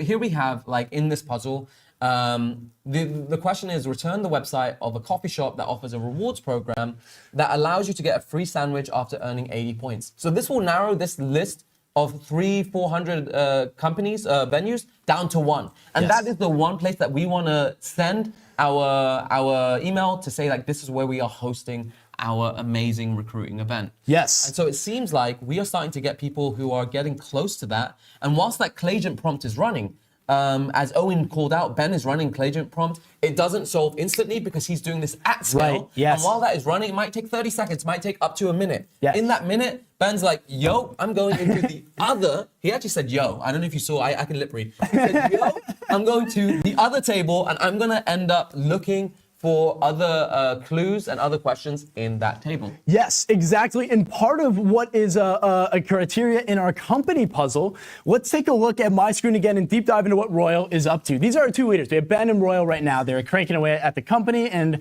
venue puzzles. One of the criteria is, do they have a certain amount of web traffic going to their website? And why do we care about that for this puzzle, right? We're focused on a recruiting event. Yes, okay, so in the last, this is actually, I lied. The last one was my most exciting question. This is a question that really excites me. So to make this different across all of the different regions, is we are looking for different venues in different cities in different roles. So this is in London. The companies are looking for AEO and GEO. So these are, like, we're no longer looking at SEO, right? Which is search engine optimization. A lot of companies in the last year and a half has seen their website traffic tank, because people are no longer finding their companies on Google, on their search engine. They are finding it through recommendations, through AI. And so there are people who are starting to understand the algorithm. They start to understand the model, and they're like, okay, we need to make sure that our website has all of this, so it is optimized for artificial intelligence, for the models. And so that is something where if we can see that using this waterfall, hey, this person's website traffic has dropped dramatically in the last 3 months or 6 months, they might be a good candidate to say, hey, you have SEO, but you don't have AEO. Right. If we could see with our data that their website traffic is dropping, they are in need of someone to fix that problem for them. And that's a signal that they need to hire someone who is specialized in AEO and SEO for their company. Yes. It's amazing. It's amazing. Ben is in the lead right now with 1,000 points. Royal has 500. Rejoice is 300. We have 2.5 minutes until the next elimination. Wow. And so right now, Adam and Rejoice are kind of neck and neck to try and stay in this. Adam has yet to try going into the next table. She's sticking with the solid strategy of being like, I'm gonna stick with the context I know and go as deep as possible. That might change in the next 2 minutes. We'll see. Rejoice is hanging on. She's also in there, but we might see some tussling there. Royal has a couple 100 points more, but in the last round, we saw someone go straight from the elimination zone into second. Yes, things can happen so quickly in this live event. Anything can happen. It's truly crazy. Incredible. So, as we're seeing these competitors finish their first 2 puzzles, we are looking at a few other variables as well. We can see in Rejoice's table, she's running her website waterfall as well. While that's going on, maybe she'll switch to the other puzzle. But we can also see we're filtering for, does this company have over 2,000 employees? That's another criteria that we care about because it shows that they could have budget to hire someone new. There's a lot of other ways that you could get this data point. Some of those ways are using an employee account waterfall. There's a lot of different places where this data could be found, right? You could Google search how many companies does this have, but is that going to be the most accurate way to find it? There's loads of different ways we can tell whether a company is hiring. Like, what are the jobs that they're putting up? Right. What is headcount growth over the last 3 months? We are, dude. When I joined Clay last year, I was employee number 150. Yeah. And now we have 151 people. No, we have we have a few hundred more, and it is wild. It is wild. Okay, we are coming up to the last 50 seconds. Wow. Adam is still there with 200 points. Ben and Royal are tied up though. This is Ben and Royal are really, really going for it. They have, Royal said he was ready to rumble. I kind of thought he was joking. I don't think he is. I don't think he's joking. No. He's being serious. Not at all. What are the ways in which people can find some of these data points here? So we spoke very briefly about this website traffic. How are they finding that? Right, so the website traffic waterfall is, first, it's a waterfall. So that checks multiple data providers for the desired data point. In this case, the website traffic. So we would check data provider number 1. If they have it, great. If they don't have it, number 2, and so on and so forth. There's a lot of waterfalls for a lot of different points, but we are coming up to 10 seconds left before someone gets eliminated. 5, 4, 3, 2, 1. Oh my gosh, Adam has been eliminated. Yeah, that's always so hard. It's so sad to see. It's so sad to see. She's been Let's get Adam on the screen. Great contestant throughout this. Yes, it has been. She has. Seriously, that's one of the saddest parts about the whole competition is seeing people go.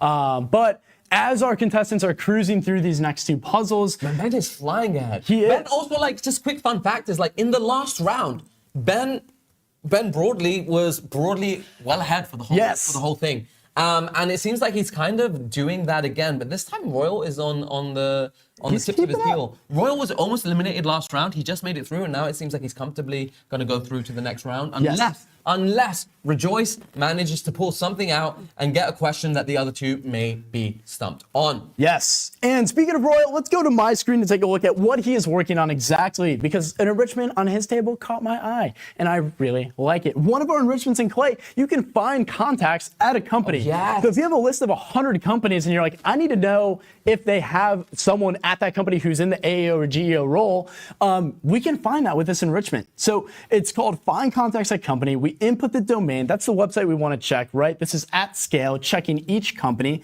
And in this case, we're searching for, do they already have someone who has a title with AEO and GEO in their title? And that's ran for all of these companies, and we can see these results so fast. So sometimes when you're reaching out to people and you're like, hey, we've looked at your company, you are losing website traffic. You need someone that has AEO or GEO experience, and they might say, what the hell is that? Exactly. And so instead of pitching them a solution, you have to explain the problem to them. Yes. And so by saying that, hey, do these people already have folks who have AEO and GEO experience? The first part of it is done. Yes. They know, they're aware. And it's let's help you get to where you need to go. Yes, exactly. And it also matters when it comes to outreach, people prefer to be talked to by their own culture. You need to be reaching out Americans versus Europeans, right? In terms of how you target these people, it depends. You got to be very specific. You got to understand how they prefer to be reached out. And so one of our questions that we have that are offering is, where is this company headquartered? It's really super helpful to know. Are they able to take more people on site? What does that look like? Definitely. When you were American versus European. How do they like to be talked to? Right. In your face. No, I love it. You know, it's true. For sure. Oh yeah. Even between us. Yes. There's definitely a cultural Definitely. all the time. Oh yeah. Like I even at our conference, I was chatting with a few European folks who are on the like growth marketing teams, and they use things like sending people personalized gifts like to their home address, and it's like, whoa, like some people, it depends on how they feel about that, right? I'm gonna like find this and send you a personalized gift that may or may not hit depending on which audience you're targeting. So it's helpful to know. Yeah, it's helpful really to know. interesting when you met that guy from Austria and you asked him how's Melbourne. That all right, so we are at like 6 minutes 45. Rejoice is actually catching up like a little bit, but again, like Ben and Royal are just like it's back holding and it forth here. up there. This might be the first time because Ben only has one more question to solve before he gets to the candidate sourcing question. And like I said, we have huge shout out to our recruiting team at Clay. Again, we have grown by hundreds of people in the last year. And that is not possible without our recruiting team, without the things that they do, using Clay, not using Clay, using their own personal input to make this happen. Huge shout out to everyone on that team. And I'm really excited to see if Ben can get to the point where he can use Clay to find people that are amazing in this. Did you see what happened? Yes, Royal just surpassed Ben. This is insane. Go to Royal's table. Let's see what happened. Royal just jumped way ahead and took the last question. He finished the venue puzzle. Oh yeah, the venue puzzle. Yes. So the last question is worth a couple hundred more. And so that's why that last question has pushed Royal ahead of Ben. And now he has one more puzzle to solve, one more question to solve. He does. Before the candidate list. It's looking pretty tight for Rejoice. It is. And let's take a look, a deep dive into Royal's table to see how he got actually into first place here. The final question of the venue puzzle asks about a rewards program. This is one of the ways that you can actually personalize your outbound. Like specific things to coffee shops. Do they sell coffee in cups or bags? Shout out to everyone in New York City who knows what I'm talking about there. Sometimes they use bags instead of cups. It's crazy. But in this case, we're focused on clean. But if we're focusing on, do they have a rewards program? That's something that you can use in outbound to reach out to. And again, we're using Claygen here to determine, here's our prompt, here's the website, and it's running for every single venue. So is that why Americans say, I'm here to get my bag? Right, I thought it was about money, but here we go. Sorry. No, so amazing. Really quickly, you can see how research can be done at scale. Within seconds, 56 companies were determined, do they have a rewards program, yes or no? And we can now use that in our outreach to make our email like relevant to the person we're reaching out to. Hey, I love your company. I've been a member at your company for so long. I get coffee there every day. I've even gotten a few free sandwiches because I have hit that 80-point threshold. Exactly. They know us. Right. They love us. Right. Let's work with these people. Exactly. And you'd believe it or not, some companies have rewards program. I found out Van Leeuwen's, an ice cream shop, has a rewards program as well in New York City. Shout out Van Leeuwen's. But back to Royal's screen. Let's take a look at the leaderboard, how things are going here. Royal's at 1,800 points. Ben is at 1,500 points. Ben is stuck on the last question of the venue puzzle, which again, it's really tripping him up. Like he was really flying. He was. And then suddenly Royal is out here and he is trying to do the candidate sourcing brief. Yes. So if you can see here, when you look at his screen, it's like, is the candidate based in the same city as the company? Yeah. Because there's no point in saying, hey, listen, we're hosting an event in London and you're inviting people from France. You're inviting people from the US. You're inviting people from where Ben is, where it's midnight and it's Australia. Exactly. Hopefully that coffee gets him through. But Rejoice has finally joined the Full Figure Club. She is in the 1,000-point range. 1,000 points on the board for Rejoice. That was a big moment. Someone made it to the recruiting. This is the first time we're seeing this in this competition. So again, the recruiting puzzle, sourcing 3 candidates to invite. There's certain criteria to make them relevant. A few of those criteria are like, I guess, well, actually, if I'm inviting someone to a recruiting event, what are some of those things that we might care about? Yeah, so for us, it's like one of those things, you want to be respectful and you want to have high caliber candidates. Right. So you want to know, okay, do they already have experience in the job? Right. Right, we're not looking at entry level, we're looking at sorting people out with the best talent in the market. Yes. What else? We're also focused on, hey, if they just started a new job, if they've been at a job for 1 month, maybe not a good time to reach out. They're probably trying to establish their footing, see how things are going. So we filter on, have they been at a role for more than like a year? Someone who's been at a company for more than a year might be looking to move. But if they've just started a new job, that's not a great time to reach out, right? No, and I actually think that burns a lot of capital with a recruiter as well. It does, yeah. Yeah. It's just time and energy wasted. Exactly. You don't want that. Obviously, they want to be in the same city as where they're headquartered, right? If you're hiring for in-person roles. And Ben also made it to the brief as well. So he is starting to source these candidates. The last kind of, the other thing that you need to be aware of is like, you shouldn't really reach out to people who are working at that company, because then you realize this is just AI. They've just found you. I had someone reach out to me and say, hey, Manowar, I saw you like this post by this company called Clay. Have you ever heard of it? And I'm like, I work for them. So don't be careful of who you're messaging. And I never spoke to that person again. That person was my mother. No, I'm joking. Amazing, yeah. So don't one want to be candidate making has been mistake. found by Royal. Yes. And so some of this criteria that they are looking at, each criteria that we've talked about before, are they a relevant company? Have they been at a job for more than a year? Each one of those pieces of criteria is worth 100 points, and we can see that Royal has gotten 200 points. So that's great. He's moved up. He now has 2,000 points. Yeah, this is the highest scoring that we've seen thus far today. We have 1 minute and 20 seconds left on the clock. Rejoice needs to do a lot in those last minutes to get to where Ben is. Ben still hasn't found a candidate. I can see him starting to sweat just a little bit. Let's see Ben on the screen. Let's see. He is now sourcing these candidates as well. He's going through and filtering for what we were just talking about. He's searching for, has someone been at a company or been in a current role for more than 12 months? Is it a good time to reach out? Those are some of the things we care about, and he's using our Find People search to do this. I always really enjoy using our Find Companies, Find People search. The filters are getting more and more distinct, like every single day. When I joined Clay, it was... the filters weren't nearly where they are today. No.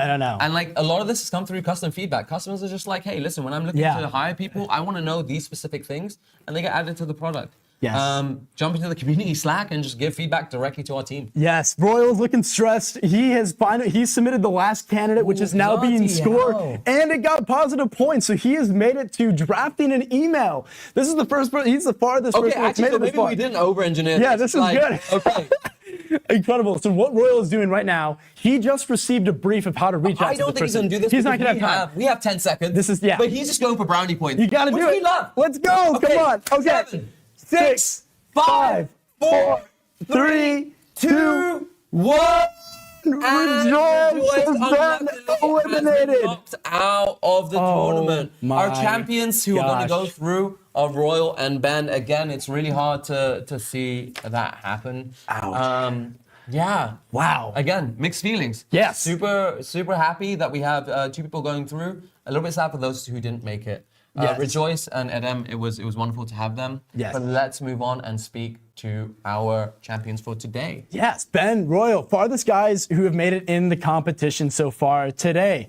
Royal, as the winner, how are you feeling, man? How did you feel about the candidate sourcing part? Well, going into this competition, we don't know what to expect. The point is like figuring it out. But I knew candidate sourcing would be my weakest link, because I usually tend to overthink it and waste time going through all the filters.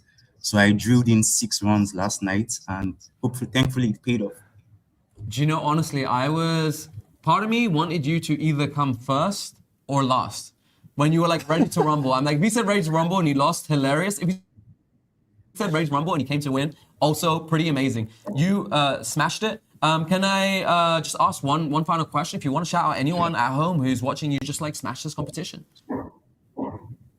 I want to shout out my sister, Mirabel. I actually just want to go and break the news to her now, because I'm in her office space.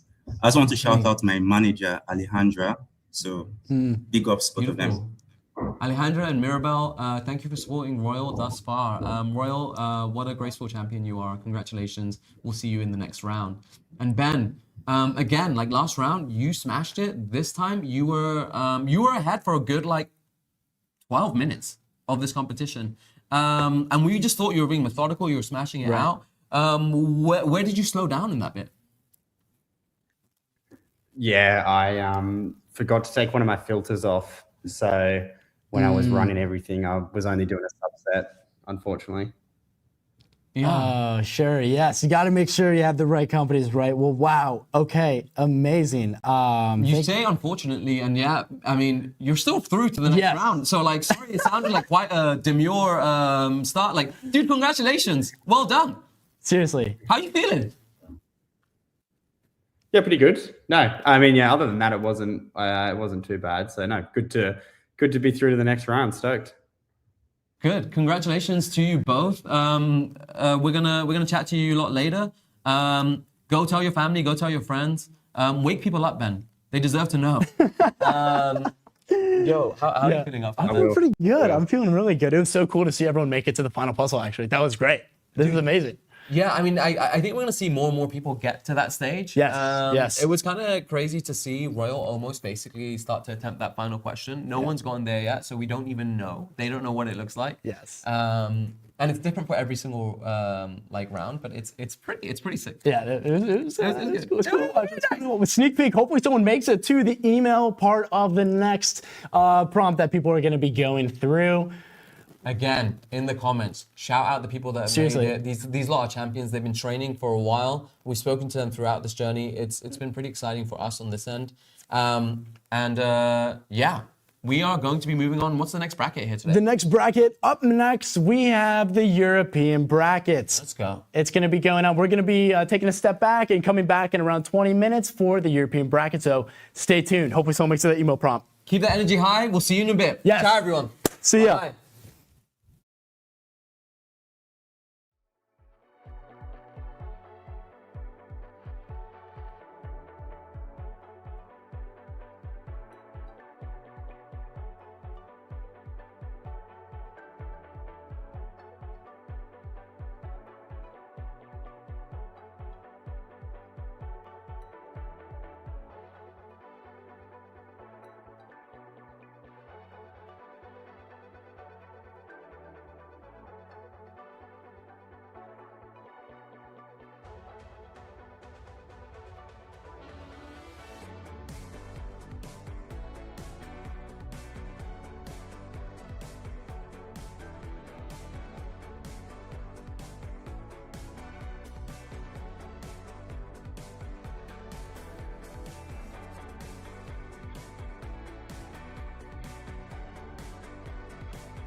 No idea. Okay.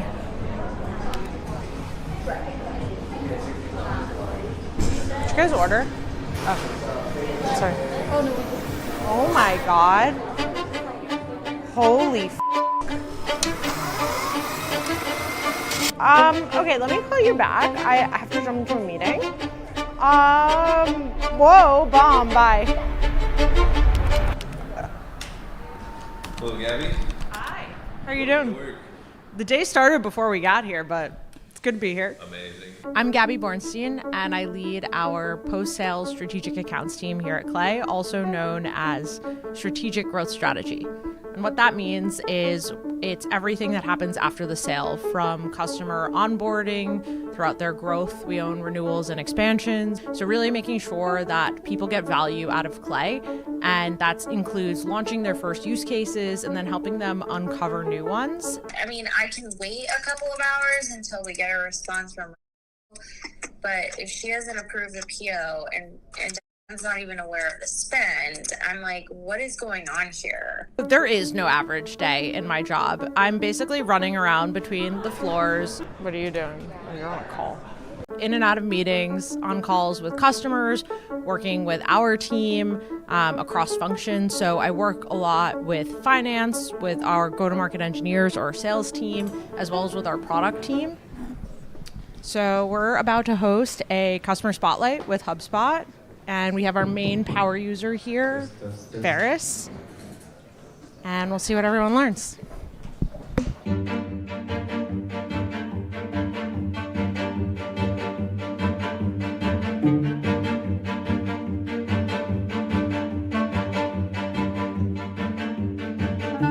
Is there a big win you were looking to have today in particular? Yeah, there is. I actually have an expansion on the line right now, which will turn a longtime customer into a 7-figure customer, and I'm waiting on the last signatures in procurement. Hopefully it happens today. I thought it was going to happen yesterday, so we don't always know. Procurement is its own adventure. Oh my god. Holy f***. I spoke to her this morning. Yeah. Tell me what just happened, Gabby. So we just found out the procurement person from this company just called me and told me that one of our buyers was just fired on the spot. And the way that she found out was that she had the three of us in a message, was just confirming something with her before signing the contract. And her account was deactivated. I have to hop to another call. Let me, but I'll get back to you when I know more. Yeah. Nevertheless, we persist. Around open access looks like there is also open access looks like, I think, so I talked to this yesterday, we have this This sent to you in 2 minutes. Okay, bye. Where's Gunner?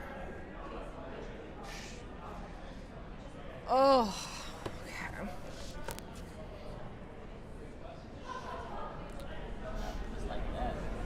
I literally spoke to her this morning. And now... Just deactivated just like that? She just introed their new GTM hire. Well, good. Let's meet them. Can you intro me? My team's spoiled. Like, we get to see every single day how Clay unlocks value for people. A lot of people here never see that moment. If you're in sales, you sell a vision. If you're building in engineering, you're building a part of something that you know fits into a larger whole. And for us, we get to see that aha moment. So, good news, we won the deal. It didn't look like what we thought it would look like. I ended up having to find the boss of the person who was fired and then that person's boss as well to ensure that we got that signature and that part of the deal over the finish line. So it never happens the way you think it's going to happen, especially with this customer. I have thought we were going to like land the 7 figures several times in this relationship, but we were able to do it. Great job, Gabby. Thanks. I got to get back to work. Oh, by the way, we're hiring. Today contained the most impactful conversations I have had on the topic of AI and GTM ever. Sorry to say, quiet on set. All right. I'm Jennifer Burke, and I'm the Chief Revenue Officer at FAIR. My name is Deanie Mehta. I am an exec in residence at Peak 15. My name's Kyle Norton. I'm the CRO at Owner.com. Cam Shahabuddin, and I'm the VP of Sales at Carta. Stevie Case. I am the Chief Revenue Officer at Vanta. Describe the energy of Clay's CRO Summit in one word. Actionable. Optimistic. Creative. Energetic. Dynamic. Love that. You've had some time to think about that, Cam. I think the most groundbreaking insight from today was the conversation around technical team structure. If you're not building your team and accelerating into the opportunity now, I do think you start to fall behind. The role of RevOps is really changing, and we need to be faster and more thoughtful about the profile of candidate that we bring on to help us apply AI in a faster way.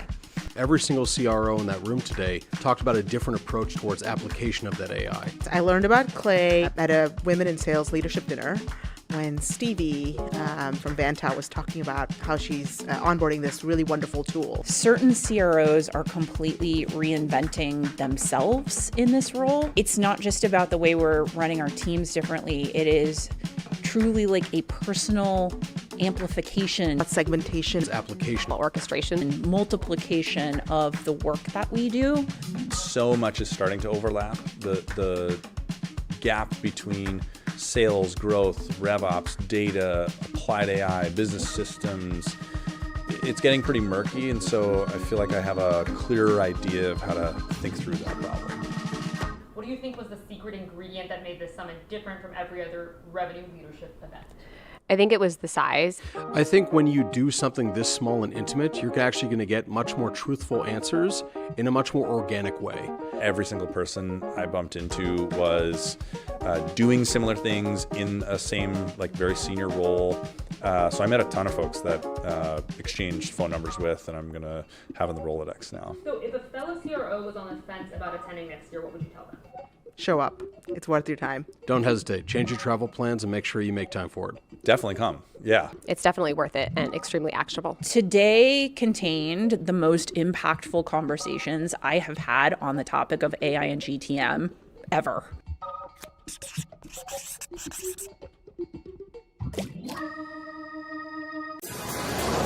Rob. Hi, my guy. Good to see you.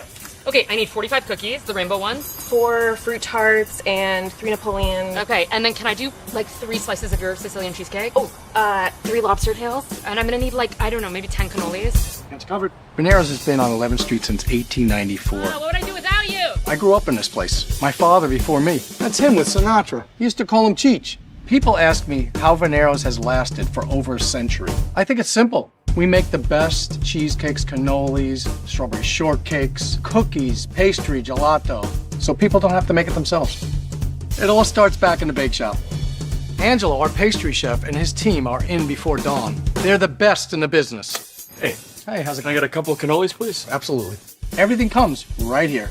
All the customer has to do is order, and they get everything they need.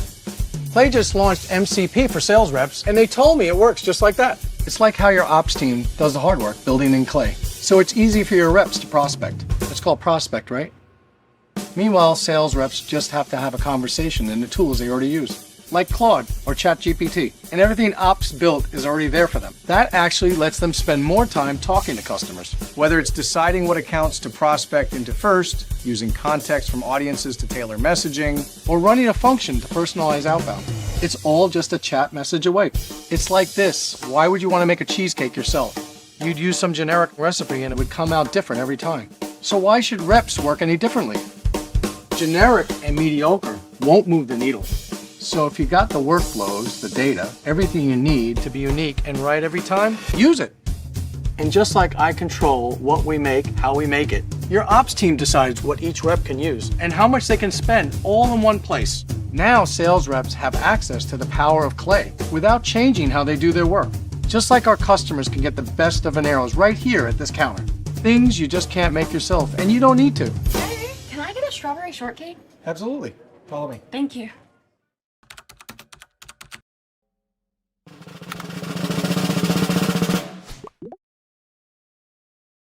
This is Polly, this is Bob, and this is Billy. That's me. Before GTM had a stack, it had people like this.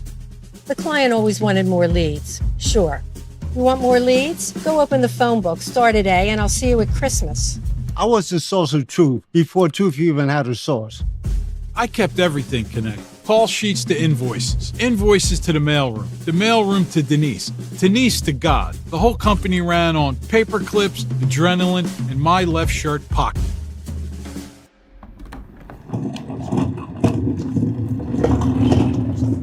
Oh, hello. Hi. Yeah. Very sorry. What's up? I'd actually love to show you all how operators build go-to-market workflows today. Anybody know this guy? Check it out. I think you'll find it pretty interesting. So Clay's agent plugin lets you build on Clay right from the terminal. What terminal? Like Jersey Transit? Not quite. Let me just show you this. So you start in the terminal. Yeah. Which train? Actually, you could also do this in Codex. What? What? Oh, that's It's like Claude. not a new name. What? Like who? Claude? Who's Claude? It's like Codex. You use Clay's API to fetch data from Clay's data marketplace. You can trigger workflows, run functions, and call agents that already live in Clay. Somebody lives in Clay? Some stuff lives in Clay. Some. Yeah. And with Clay's CLI, you can build those workflows and agents directly from the agentic coding interface. Okay. Huh. It's just what I was going to say. Okay. Pretty crazy. Totally Huh? does. I think I'm understanding it now. I got it. I'm glad you're understanding it. Once you've already built it too, where it gets really interesting is that Clay manages the governance and syncs approved fields back to your CRM. Got it? Of course. I got it. All of this is so you can build in Claude or Codex without rebuilding the GTM foundation every single time. Of course. Doesn't everybody Makes do sense. it that way? Makes sense. You'd be surprised. Well, you know, these kids. Yeah. Wow. Yeah. Yeah? I'm impressed. We're getting there. Yeah. I Very can show good. you too. I'll show you really quick. Okay. Oh, look at that. It's in color.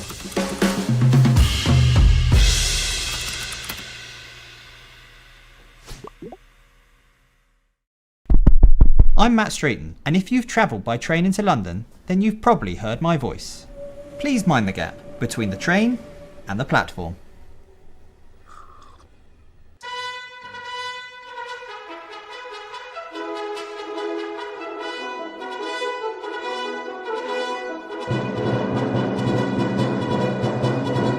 Every day, over £1 billion moves through this city, and 5 million people pour into the centre to work. But how did London become what it is today? And how does something this big hold together and keep working? The answer, more than anything else, is the network of rail and transport that runs underneath. 35 lines, 650 stops, 14 London terminals like Waterloo Station, London Bridge and St Pancras, and 9,000 buses on top of that. All connected, all working to move people and things across this city. But this didn't start as one system. For a long time, it was dozens of competing networks, all separate lines with little connection. Each company ran its trains into its own station and stopped there. A line could carry you in from anywhere and drop you at the edge of the centre. Victoria, King's Cross. But to actually cross the city, well, good luck with that. What made London the city it is today was the decision to orchestrate them as one. The tube, the buses, the overground and the trams. Running alongside National Rail and even Eurostar that feed in from beyond the city. London has the most coordinated transport system in the world, and it holds the whole city together. That's the kind of system that you're here to build.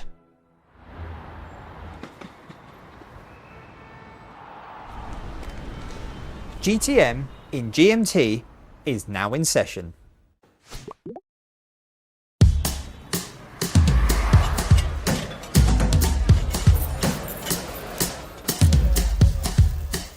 Every night at Lucali, we make about 100 pies. Whether it's margarita, pepperoni, half cheese, no cheese, it all starts with the same dough. You know, and the dough is pretty basic. It's yeast, salt, oil, and flour. When making pizza, the most difficult thing to keep consistent is the dough. I perfected this recipe once. I don't change it every time someone makes an order. The dough goes in the oven, and it comes out the base for whatever I need. This same dough goes to every table. My friends at Clay tell me basically that's what functions are. A function is how everything on my menu stems from one dough recipe. If I was to tweak my recipe, that would be like editing the function. Imagine whatever steps you take to research a company or find an email. You build your recipe once. Those are your functions. So now every table in Clay that needs it just calls it. Just like how every pie on my menu references the same dough. You change the recipe in one place, every table gets the update. You don't go table by table, rebuilding the same thing, like some maniac rolling out fresh dough for every order. So how were people working before this? Manually. That's crazy. Nobody should work like that. All right, let's see.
Last year, go-to-market engineers across the globe were given 20 minutes to turn any go-to-market idea into reality. 32 countries competed in front of a live audience for the very first Clay Cup. Barcelona, London, New York, Delhi, Karachi, Manila, Buenos Aires, Amsterdam, Lisbon. This year, the competition is even bigger. Instead of walking away with $10,000, this year's winner will take home $50,000. 50K? 50,000? Well, how did it feel last year to watch this? It was actually insane. I think some of the things that they were doing would take me like a week or weeks even. More applicants, bigger crowds, 6 rounds, $1 grand prize, and the title of the best go-to-market engineer of 2026. Are you ready?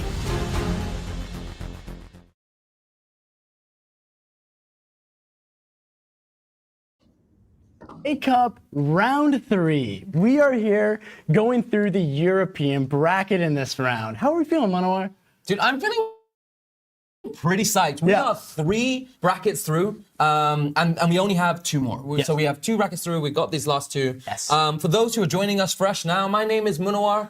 I am part of the community team at Clay. And I'm Owen. I'm on the content team here at Clay, and we're excited to go through the European bracket. And we're joined here in Berlin. Dude, yeah, we are doing the European bracket live in Berlin. Usually I'm in the US, which I love going there, but today we have Owen over. First time in Berlin. What's the best thing that you've done so far? The best thing I've done so far is honestly make sure that Clay Cup is happening. This has been a fun process to make sure all the competitors are in, the game looks good, but really the real answer, honestly, I've heard Berlin, people that live in Berlin have great style, and I've finally gotten to see it with my own eyes. It's so unique, and I'm excited to come back here for leisure. Yeah, good stuff. Yes. Yeah. The people in Berlin. No, I'm joking. Cool. So, before we jump in, right, we have a ton of people that have joined us for a year. A ton of people who've joined us today. We have hundreds of people, I think probably like more than 1,000 people who've joined us across the day today so far on the live stream on YouTube, on LinkedIn. In the chat, tell us where you are in the world, where are you watching us. This is a global community and a global competition. But before we do this, and I know for those who tune in the whole day, they've heard this question before, but what the heck is Clay Cup? I'm so glad you asked. Clay Cup is one of the most fun things on the world. No, just kidding. It's a competition. Clay Cup is a business competition where contestants are given problems to solve using Clay. We both work at Clay, and we turn Clay into a game. We turn the software into a game, which is what we are about to see previously. So each contestant is given a problem to solve. They have to use Clay to find the answer, and they get points for answering it correctly. But this is Clay Cup round 3. It's 2026. We've been doing this for a little over a year. How did we end up here? Dude, honestly, like in the first 2 brackets, like before we jump in, there have been so many clippable moments. Oh my! There have been moments where people have just like they've been eliminated, they've like thrown themselves back in the chair, or they've just like happened to get that 300-point question that pushes them above the person that they were racing against. And there's gonna be plenty more clippable moments coming up, and we've had them over the year. As you mentioned, we've been doing this for a year and a bit. This is the second time we're running Clay Cup, and it's been pretty incredible. This year we started with 128 people. We have narrowed it down to the final 17. 2 people from this bracket will go through to the quarterfinals, and I can't wait to see who that is because they become one step closer to $50,000. That's a heck of a lot of money. That's a heck of a lot of money. You can buy a whole car with that kind of money. It's crazy. And as you can see on my screen, here are the contestants. Some of these people have been eliminated so far, but this round is a little bit different than the previous round. How is it a little bit different? Well, today we are giving our contestants the opportunity to build the best recruiting event possible, and they have to do that. And the way they do that is they need 4 ingredients. You know, you're building something, you need an amazing venue. Not just any venue. We're not saying, hey, go meet us at a hotel lobby and we're going to do this recruitment event. No way. It's going to be something a little bit interesting. They have to find the perfect venue. The second thing they have to find is the person they're going to reach out to. You need to find people who are interested in hiring people to turn up to this event. Then they need to find 3 candidates to say, hey, listen, like this is the caliber of talent that's going to be there. And then also they have the invite puzzle. So they unlock a bonus round, and it gives them the opportunity to send banging outbound. Yes. So, and there's a couple of things that they start off with. What are they starting off with here? Right. So that's what is happening at a high level. What are the competitors actually doing right when they jump in? They're going to be given 2 puzzles, a venue puzzle and a company puzzle. These puzzles have questions. They have 5 questions each, and they have points associated with each one of those questions. So these they have to answer question 1 in order to have access to question 2. As they answer more questions, the points per question go up. So progressively, you're earning more points. And in the venue, they're starting with a list of 500 companies, and they have to identify the perfect venue. And as Manowar mentioned, company, they have to find the right company that is hiring for the role and the person at that company. But we've only seen 1 bracket so far even make it to the guest list and the invite puzzle. What happens when they finish the venue and company puzzle? So They have to then go source those candidates, and then again, like I said, write that banging outbound. Like you said, we only see one person. You almost got all the way.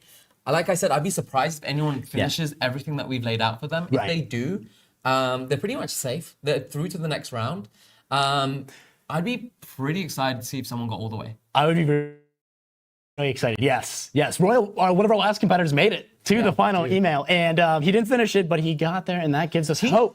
He started his interview. We interview everyone just before the round begins, and he said, "I'm here. I'm ready to rumble." And I just said to him, "I either hope you win, and it's amazing because you called it, or you lose, and it's kind of funny. Like you know, you came in with the smack talk, and then you left." But Royal, he proved himself right, and he was there, ready to rumble. Yes, exactly. So that's what is happening. How is it happening? We have a match. We have 20 minutes where all of our competitors are given access to the 2 puzzles to start.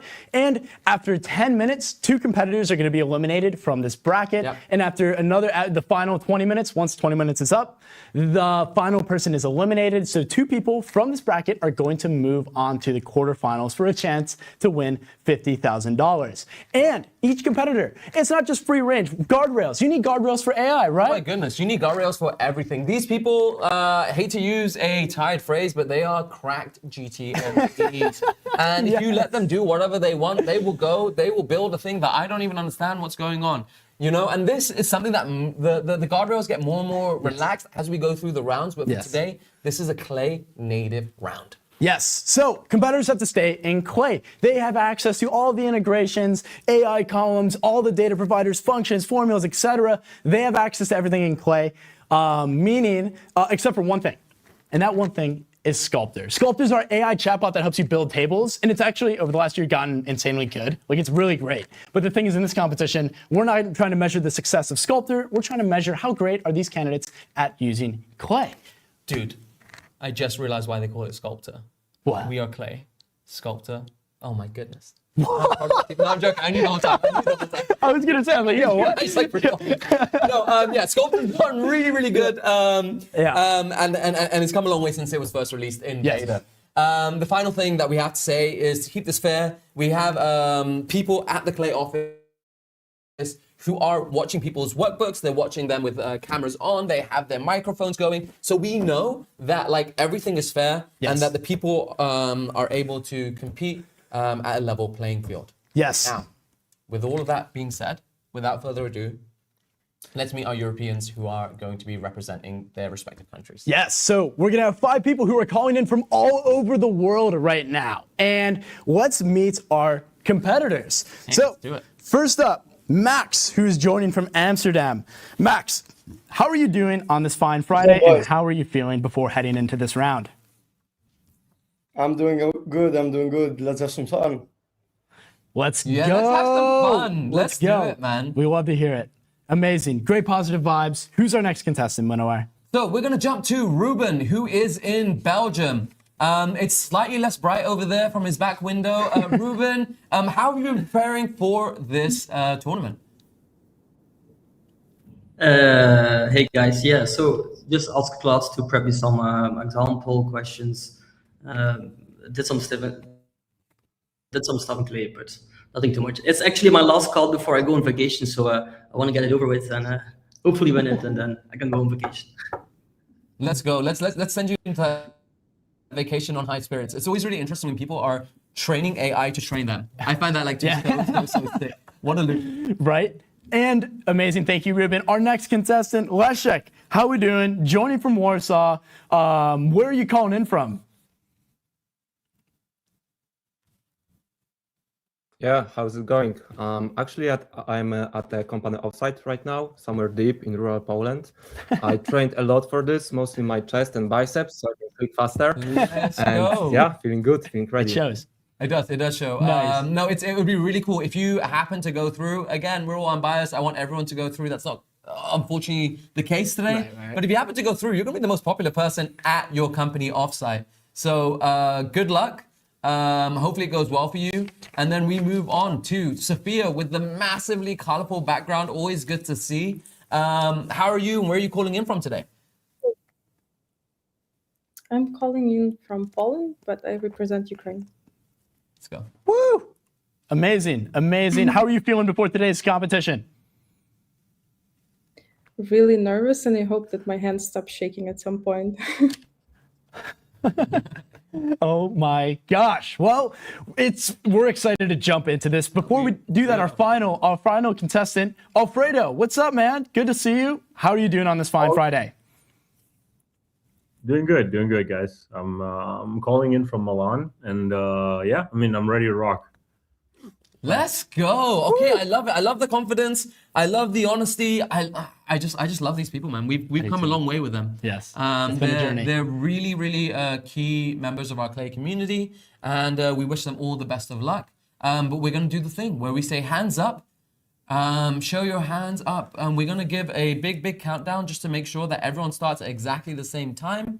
And I'm just going to go to our team. Yes. So what's happening right now? Our team, again, everyone's calling in from around the world. So our team is going to be giving them access to a Clay workbook, which is where they will compete. So let's start the countdown. Yeah. 5, 4, 3, 2, 1. Let's go. Woo-hoo! Okay. Clay Cup round 3 European bracket has begun. So we have 20 minutes on the clock. These people are going to be running through and trying to solve as many questions as possible in order to get those vital points that take them out of the elimination zone. For this bracket, we have 2 people in the elimination zone. But when they open up their tables and when they open up their questions, Owen, what do they see? Yeah, let's take a look. I'm looking at a competitor's workbook right now. So this is what has been given to each and every competitor. It's a Clay workbook. If you've never seen this before, we have a bunch of data in here. Right now, we're looking at the answer table, as you can see down here, where they will get one question. You can see they only have access to this first question, and they have to get the answer. They have to paste the answer in here and get it correct before the next question unlocks. We actually just saw he got it correct, and now the next question unlocks. That was actually amazing. Okay. And where are they actually getting the answers from? Well, they were given 500 tech companies that they have to figure out who's the best person to reach out to that wants to hire a financial controller. And they also have a list of venues. So those questions that we just saw are based on the data that we have given them. But Ruben has just answered a question already. Let's take a look at his table. I saw you were looking at me. What's on your mind? No, I just wanted to say, like, again, just to highlight, like, the earlier questions are easier, so they are awarding, like, less points. Again, when you are given data, it's your output is only ever as good as your input. And before you make that input, you need to make sure that data is clean, it's sorted, it's all in the place that it needs to be, and then you can start using it. So those first questions, they're filtering, they're sorting, they're figuring out, what am I looking at? Are these actually all coffee shops? Are these all restaurants? Are these all venues that we are able to host our event at? Yes. Some of these might be plumbers locations. Some of these might be PO boxes. So that's the first thing that they need to do. Exactly. You might be given a CSV of data that you need to clean. So let's take a look at my screen really quick to see what Ruben's been up to. He's in the lead right now. Well, actually, we have Ruben, Max, and Leszek all with 200 points. But what's happening right now is he has filtered down his table to all the coffee shops. Yep. Everything with more than 200 reviews that are also greater than 4 stars. You want to have enough volume for these reviews to make sense. So that is what the first part of this competition looks like. A lot of filtering, a lot of data cleaning. Let's take a look at Max's screen. Let's get Max on the screen. And whilst Max has already like flown by those 200 points, he's looking at the third question, which here will require an AI column. Yes. So these AI columns, they allow people to scrape en masse. So he's going to be looking at possibly websites, possibly reviews. They want to find a place with outdoor seating. A lot of people know that the best time to come to Europe is in the summer. The best time to host events, unfortunately, should be the summer, but a lot of people are out of town because they also travel. But Paris in the summer is beautiful, and they're looking for a venue that has a beautiful outdoor space as well. Yes, they do. And there's a few places where we can figure out, do they have outdoor seating? Yes or no? Obviously, we could go manually, go to their website, look at photos, and do that. But we are dealing with hundreds and hundreds of coffee shops. Yeah, that would take a long time. That would take 20 minutes. That would take 20 hours. Right, exactly. And so I'm about to show you, let's see my screen up there. I'm going to show how Leszek is actually figuring out of these hundreds of coffee shops, how are we determining if they have? He is flying. How do they determine if they have outdoor seating? So So first of all, the question states they need to mention outdoor seating in the reviews. So real people talking about the coffee shop. We are using this integration called Find Business Reviews Information. And we're inputting the website, which will result in a little bit of information about them, but it doesn't actually result. Here's all the data that enrichment got on the right here. We can see we have a thumbnail, description, great, but it doesn't give us the things we need. No. Which are the reviews. Exactly. Right. It gives number of reviews, which is like somewhat useful, but not really that useful for this. Right, but it does give us an ID that we can use to get the reviews. And so in this enrichment, he's using Find Business Text and Reviews. And so we can see he pulled in all of the reviews. Can you just show the input there as well? Yes, yeah. So this is where the place ID comes into it. Yes, so a place ID is a way that Google will uniquely identify local businesses. So this is well known if you've ever dealt with local businesses before.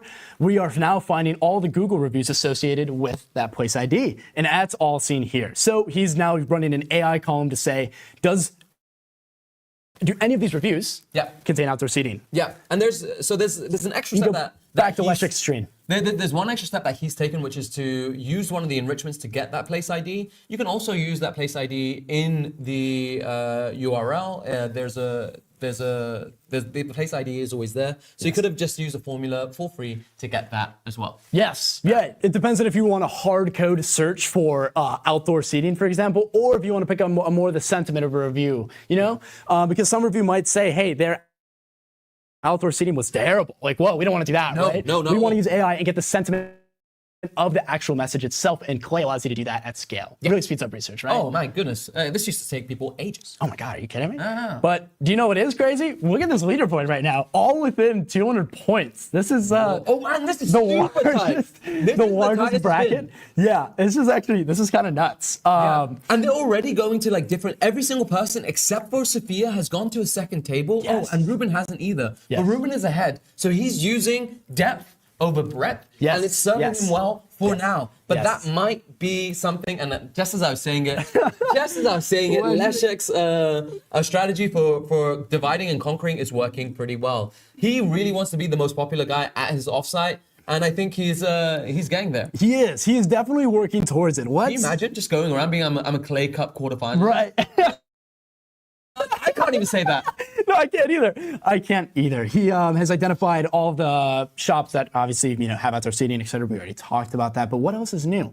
Let's take a look. So again, we're looking in. So some of these people are going to the companies table, and they're starting to look at like, okay, how do we narrow down the companies that are going to be companies that we are targeting to join this recruiting event?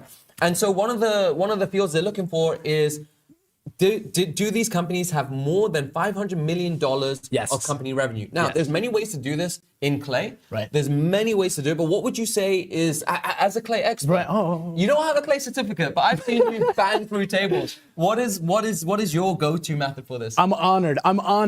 There's so many ways you can go about trying to find this answer, right? You could go search it on Google. What is the revenue of this company? You can go to AI. You go to ChatGPT. What is the revenue for this company? But in my opinion, the best way to get the most accurate answer is what's shown on my screen, and it is called a waterfall. For those that don't know, I would imagine everyone already knows, but this is what a waterfall looks like. It has a bunch, each one of these columns is a data provider. These data providers' sole job is to get data. Yeah. So they're going to have the most accurate, up-to-date numbers. And so as you can see, we're going to first try this first data provider. If it works, great. We have that final number. Yeah. Amazing. But if it doesn't work, we're going to go to the next data provider and the next data provider until we get that answer. So it really maximizes your coverage. And that's what I would go about using for company revenue. Can you believe I get to sit next to this guy and just listen to facts drop straight into my ear? It is insane. But when we look at the leaderboard, we have Leszek and Max in the top half of the bracket. Yes. They're both competitors. So they have been, Leszek used to be quite competitive in League of Legends, which is a video game that requires high APM, high action per minute, and he is definitely, that's paying off for him. Yeah. And then for Max, he used to be a professional kickboxer, and then at some point he was like, my face looks pretty good, I don't want to be hitting for a living. Right. I'm going to move on to the next thing. My gosh, Leszek just went into first place with 1,000 points. He doesn't have the last question of the venue puzzle, but it's that APM, man. Right, he's the APM. He's context switching from puzzle to puzzle. That's the thing. They have access to both the venue and the company puzzle. So if you're stuck, if you're waiting for AI to say, do they have outdoor seating or not in your venue, you can go to the company puzzle while that's running and start cranking away at more questions. 100%. And Sophia's already starting to go through and like bang out the second part of the puzzle. Sophia and Alfredo at this point would be the ones that would be eliminated in 1.5 minutes. Yes, 1.5 minutes until 2 people are eliminated. Leszek just pulled ahead again by getting another company question correct. This company question is looking at the category of these companies. So what type of company is it? Is it a services company? Is it a tech company? Is it SaaS? And then within SaaS, is it a healthcare SaaS? Is it a legal SaaS? There's so many different types of companies. And so we're trying to determine, we're narrowing it down to just CRMs. Also, so when you're also narrowing down these specific company tables, it becomes a lot quicker to run clay agents. If you've narrowed it down to like 30, 40, 50 companies, and then you run an AI column, it only has to check those 30, 40, 50 companies. Right. If you do it across the whole data set, that will take you a lot longer. So it's in their best interest to filter down before they run their AI columns. Exactly. Yes. And we can see Leszek is still in first place. Ruben is in second. He has completed the venue puzzle. Well, I have a feeling we're going to see an email come around this one. I think we might. I have a feeling. I have a strange feeling about that because we have 2 people who are already almost done with 1 puzzle each. Okay, and we are coming up to 10 seconds. 9, 8, 7, 6, 5, 4, 3, 2, 1, 0. Sophia's out. Oh my gosh. Is out. My goodness. Wow. It's 2 people at the same time. Yeah. I don't know how I'm going to feel about this. Oh my gosh, guys. Wow. Okay, 2 people were just eliminated. Max is now in the elimination zone with 700 points. And after 10 more minutes, whoever is in that elimination zone will be out of the competition. And we'll have to see who will actually make it into the quarterfinals. Woo! Getting hot. Okay, my goodness. I am back. It's hard to say goodbye to 2 people at the same time. We've just had to do it. It is. But I think I'm back. We're back. We're back. Are we good? Okay. Yeah, we're good. Amazing. We're good. Amazing. All right, so now Max is in the elimination zone. Yes. He's the only one in there. As it stands, he's the one that would be eliminated. And again, he was top 2 for a long time. And suddenly, I mean, I think that tournament experience, that kickboxing tournament experience needs to kick in now. Yeah. Seriously. Otherwise, he will be eliminated. But I think you're right. We're going to see perhaps Leszek be the one who's going to be. Ruben just pulled ahead and finished the venue puzzle with 1,700 points. So the last question of the venue puzzle was using AI to find a unique data point actually about these coffee shops. What's the new unique data point they had to find? I'm so glad you asked. The unique data point is, does this coffee shop offer a training program for refugees and sells a specific type of coffee bean? And so this type of question, obviously you need to use AI to research the website, but you also can use it in your outbound. Like how would we want to go about using that in an email, right? What's actually like a little behind the scenes here is like when we were like designing this, I was like, okay, I don't know how many places in Paris are going to offer like a place that like helps like refugees kind of come into society, help train them, help give them like jobs in their new country. And it was actually quite a lot. So like shout out to Paris for having those opportunities. And then we had to add the additional filter of like a specific type of bean to narrow it down to one place. Yes, we did. And let's go to my screen. Ruben used a very unique way to actually get this. This is something that we didn't do. Oh, and he's finished both puzzles. Oh my gosh, so he has 8 minutes to find a candidate list. Wow.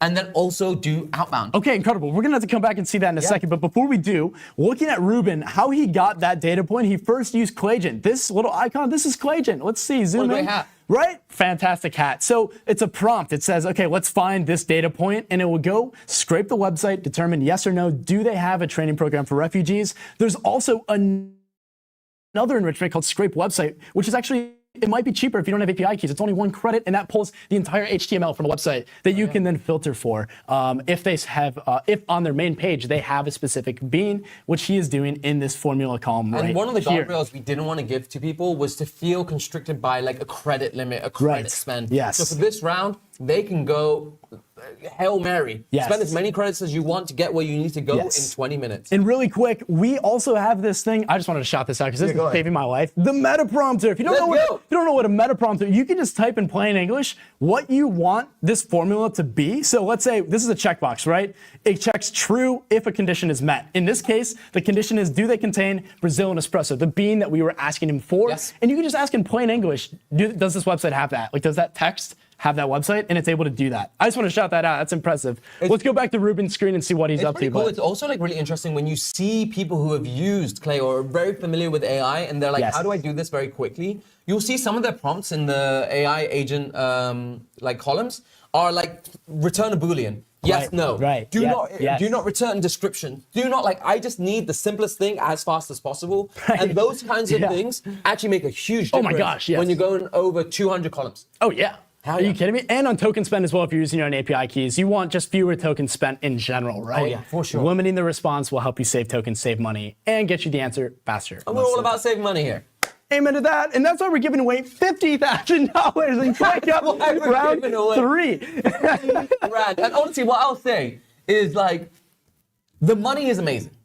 Like I said, last year, Javeria won $10,000. This year, someone's going to win $50,000. But we've seen people who've made it to the round of 32, who've made it to the round of 16, who make it to the round of 8, who are already being offered jobs.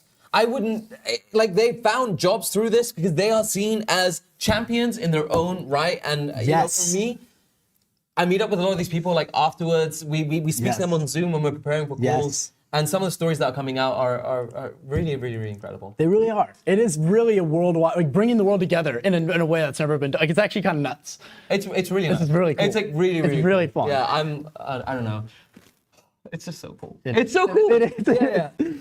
Amazing. All okay. Right, back into it. We have 5 minutes on the dot exactly. Max has 5 minutes to try and get himself out of this hole. He's been on 700 points for about 2 minutes almost. He doesn't look shook when you look at his camera, but he's keeping it under composure. He's keeping it his composure is insane. Yes. I would be freaking out. Oh yeah, and this actually, okay, so Max is stuck on the venue. So you can see this little pie. It's not all the way filled in on the scoreboard. It says venue and there's a pie. Yeah. The last thing to fill in that pie is returning the website that offers a refugee program for people, a training program for baristas. And so that's the question that he's stuck on. And the coffee. Yes, and the coffee beans. And so I think what might have happened is he might have accidentally filtered out the company that he's looking for. Yes. And yes. Maybe. It's also, if we can see on Max's screen already, he's trying to run AI. Yes, he is. And you can see the AI columns are running, right? Which is another reason formulas are an option. They're faster. They get you the answer instantly, whereas AI has to, obviously run an LLM. Picking your models as well. Right. There's some models that are there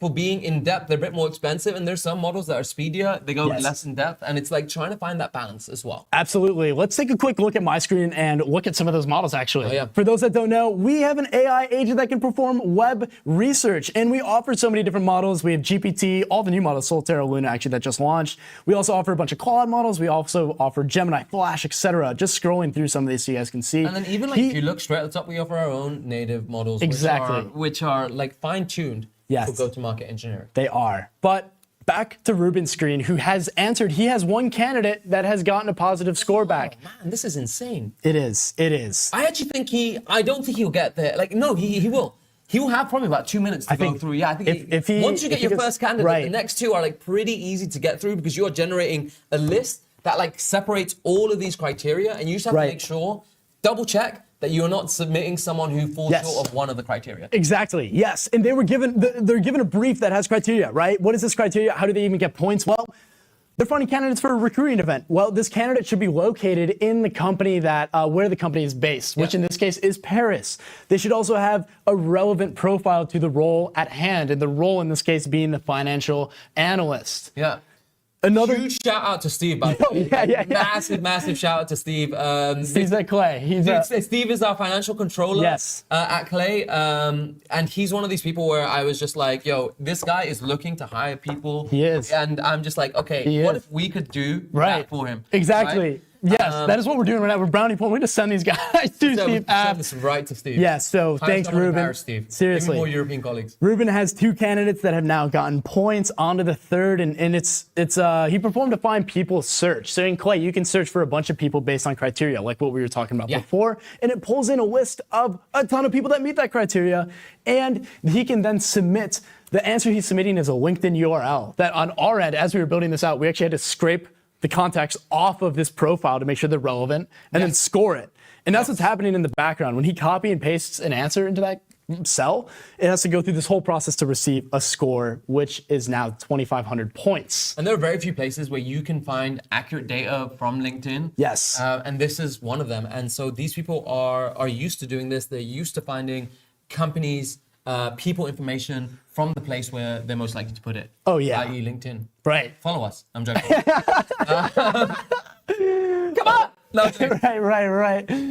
Again, huge shout out to these competitors as we hit the last minute. Let's see that chat go crazy. I'm seeing people supporting. Where is everyone calling in people are from? supporting Max. People are supporting Ruben. It is fire out here. It is Hot Clay Summer. Yes. And let's see, we've got about 1 minute and 3 seconds left as we come down to the wire. I'm unsure that Max can catch up. But he's still trying. Ruben is now on the email generation aspect of this, and he is now looking over the brief as we speak. So now what he has to do, this is again, no one has actually finished this yet. No. What do they have to do? So, for the final thing, again, we have the 3 candidates. We have the person that we're reaching out to, the Steve of the company, and say, hey, listen, you need financial analysts. We have this beautiful venue. We do. And we need to find one thing about this person that makes them think, hey, this is an AI. Hey, Owen. Right. Do you work at Clay? No, that's terrible. Right. Owen, you're a guy who likes style. Yes. You're a dude who recently went to Berlin. Yes. Great. And they got to personalize it so it looks like this is for them. Then we mark that on the back end. We give them points. Exactly. And with 17 seconds left, drop in the chat. Who is going to win this round? Let's go to Max's screen. Let's see, Max. Is he going to pull himself out of this? I don't think so. 9, I don't think so, but let's see. 7, 6, 5, 4, 3, 2, 1. Oh my Max, gosh. Alfredo, It's always Sophia, so sad, man. Thank you so much for joining us today. You made it so far. There's like no shame in like getting as far as you did. No. Again, final 16, like round 3 This is of insane. Play Cup. Yeah. 128 people were there. Hundreds of people applicants. applied, Yes. and you made it this far. Definitely be proud of yourselves. And we're going to bring up Ruben and Leszek and have a quick chat with them. Amazing. Congratulations, Ruben, Leszek. How you guys doing? First, huge congrats. You guys have advanced to the next round of Clay Cup, which is the quarterfinals. We said it before. Like, Ruben, you can basically go and relax now, go on holiday, knowing that you smashed that round. You ended up top. How are you doing? Good. The sound was cut off, so I wasn't aware I made it. How do you feel? Good, excited. Yeah, it went well. It was going on a little bit of on a good speed, I think. Nice. Nice. Yeah. Oh, I mean, as the person in first place, definitely going at a good speed. Can you imagine if he was like, I went at a bad speed and ended up first? Right. We're all our worst critics. Last question for you is, where are you going on holiday now that you are one step closer to the final? The southern France. South of France. Nice. Basically. Beautiful. Nice. Enjoy. Well, congratulations, Ruben. The next person who made it to the quarterfinals of Clay Cup, Leszek. How we doing, man? You ended up with 1,800 points. How are you feeling?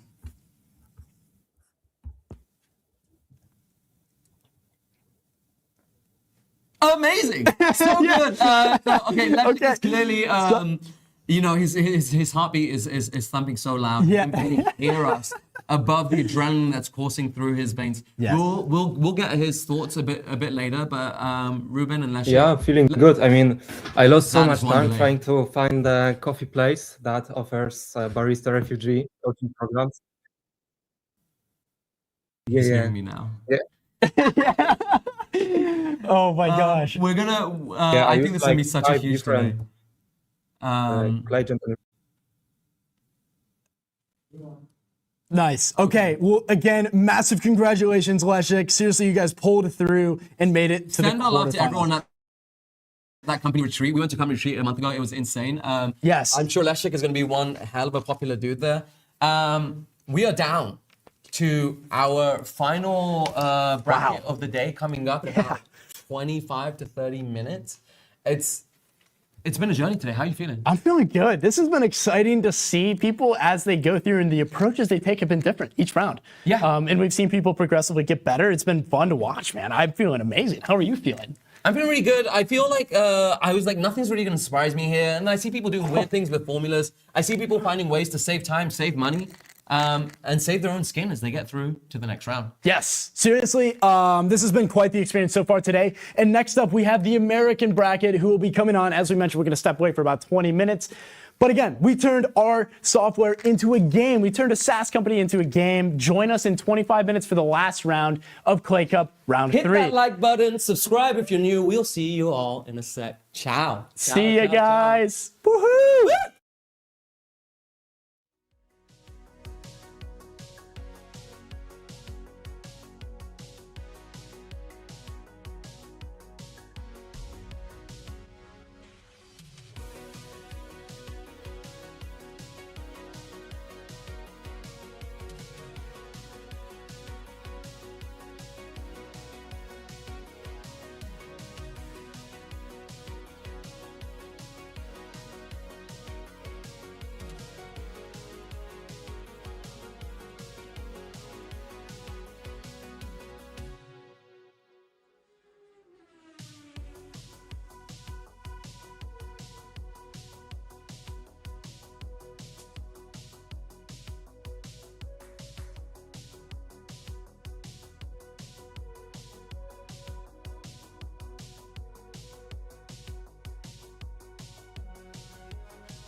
Rob. Hi, my guy.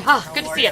Okay, I need 45 cookies, the rainbow ones. 4 fruit tarts and 3 Napoleon. Okay, and then can I do like 3 slices of your Sicilian cheesecake? 3 lobster tails. And I'm gonna need like, I don't know, maybe 10 cannolis. That's covered. Venero's has been on 11th Street since 1894. What would I do without you? I grew up in this place. My father before me. That's him with Sinatra. He used to call him Cheech. People ask me how Venero's has lasted for over a century. I think it's simple. We make the best cheesecakes, cannolis, strawberry shortcakes, cookies, pastry, gelato, so people don't have to make it themselves.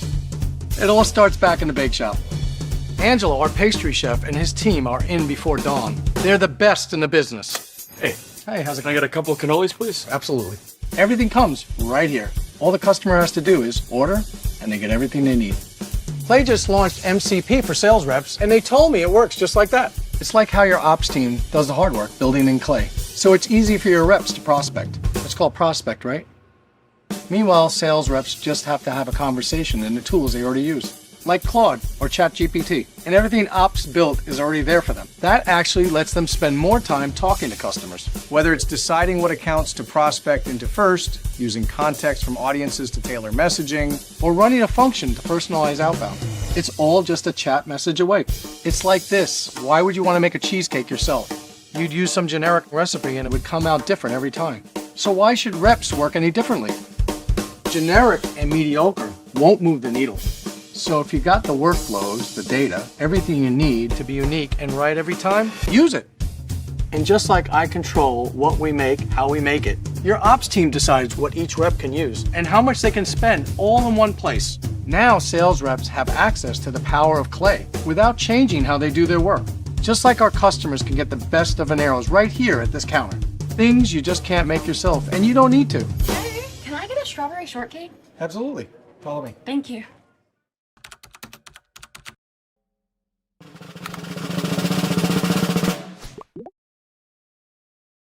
This is Polly. This is Bob. And this is Billy. That's me. Before GTM had a stack, it had people like this.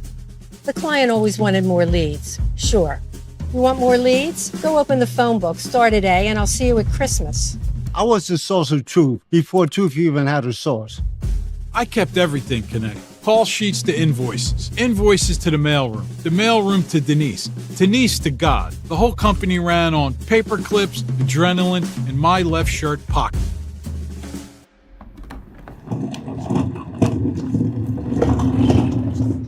Oh, hello. Hi. Yeah. Very sorry. What's up? I'd actually love to show you all how operators build go-to-market workflows today. Anybody know this guy?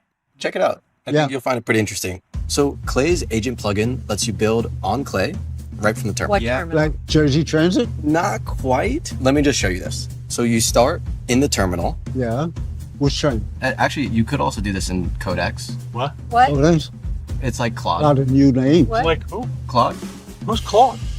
It's like Codex. You use Clay's API to fetch data from Clay's data marketplace. You can trigger workflows, run functions, and call agents that already live in Clay. Somebody lives in Clay? Some stuff lives in Clay. Some. And with Clay's CLI, you can build those workflows and agents directly from the agentic coding interface. Okay. Huh. It's just what I was going to say. Okay. Pretty crazy. Totally does. I think I'm understanding it now. I got it. I'm glad you're understanding it. Once you've already built it too, where it gets really interesting is that Clay manages the governance and syncs approved fields back to your CRM. Got it? Of course. I got it. All of this is so you can build in Claude or Codex without rebuilding the GTM foundation every single time. Of course. Doesn't everybody Makes do sense. it that way? Makes sense. You'd be surprised. Well, you know, these kids. Yeah. Wow. Yeah. Yeah? I'm impressed. We're getting there. Yeah. I Very can show good. you too. I'll show you really quick. okay. Let me see. Oh, look at that. It's in color.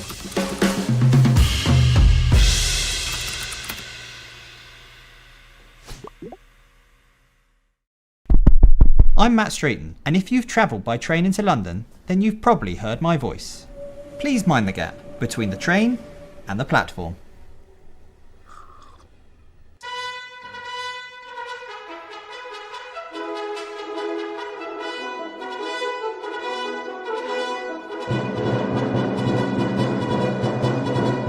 Every day, over £1 billion moves through this city, and 5 million people pour into the centre to work. But how did London become what it is today?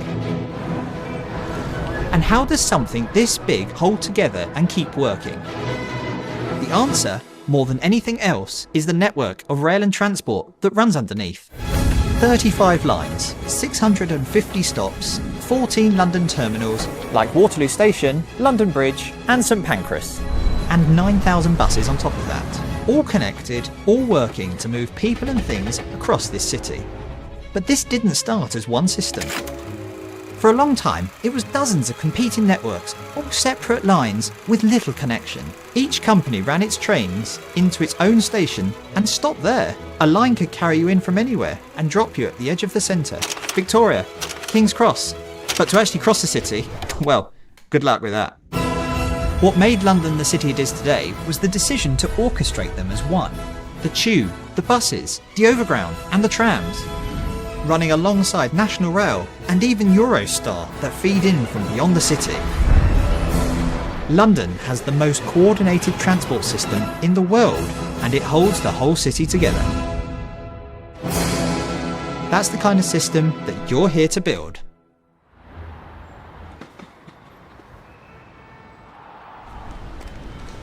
GTM in GMT is now in session.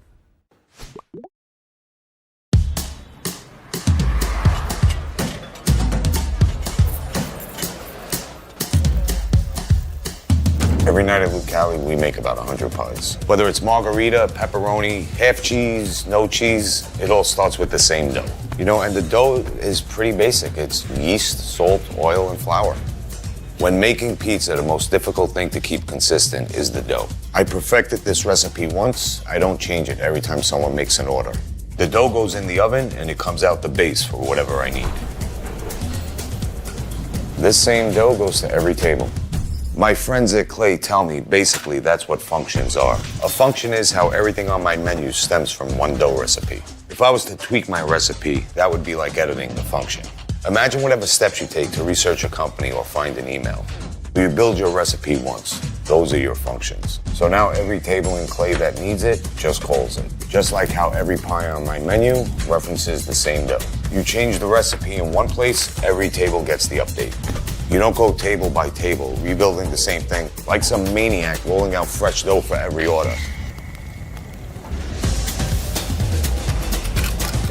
So how were people working before this? Manually. That's crazy. Nobody should work like that.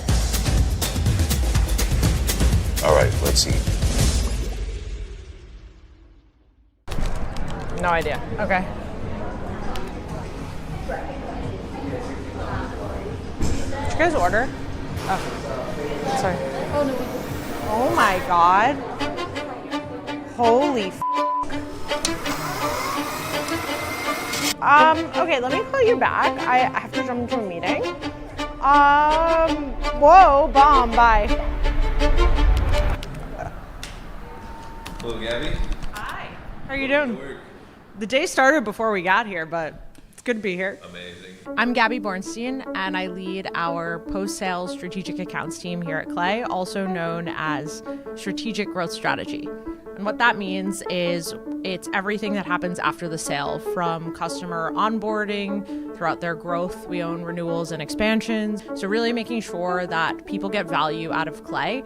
And that includes launching their first use cases and then helping them uncover new ones. I mean, I can wait a couple of hours until we get a response from her, but if she doesn't approve the PO and Dan's not even aware of the spend, I'm like, what is going on here? There is no average day in my job. I'm basically running around between the floors. What are you doing? Oh, you're on a call. In and out of meetings, on calls with customers, working with our team across functions. So I work a lot with finance, with our go-to-market engineers or sales team, as well as with our product team. So we're about to host a customer spotlight with HubSpot, and we have our main power user here, Ferris, and we'll see what everyone learns.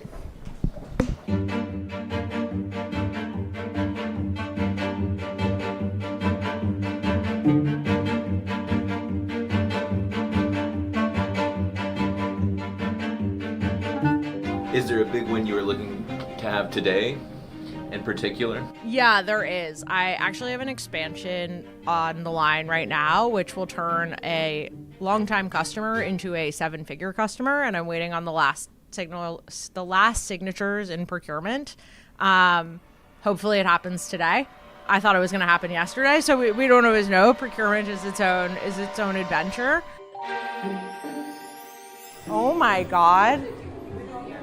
Holy f***. I spoke to her this morning. Yeah. Tell me what just happened, Gabby. So we just found out the procurement person from this company just called me and told me that one of our buyers was just fired on the spot. And the way that she found out was that she had the 3 of us in a message, was just confirming something with her before signing the contract, and her account was deactivated. I have to hop to another call. Let me, but I'll get back to you when I know more. Yeah. Nevertheless, we persist. Around access looks like there is also access looks like, I think. So I talked to this yesterday. We have this. This sent to you in 2 minutes. Okay. Bye. Where's Gunner? Oh.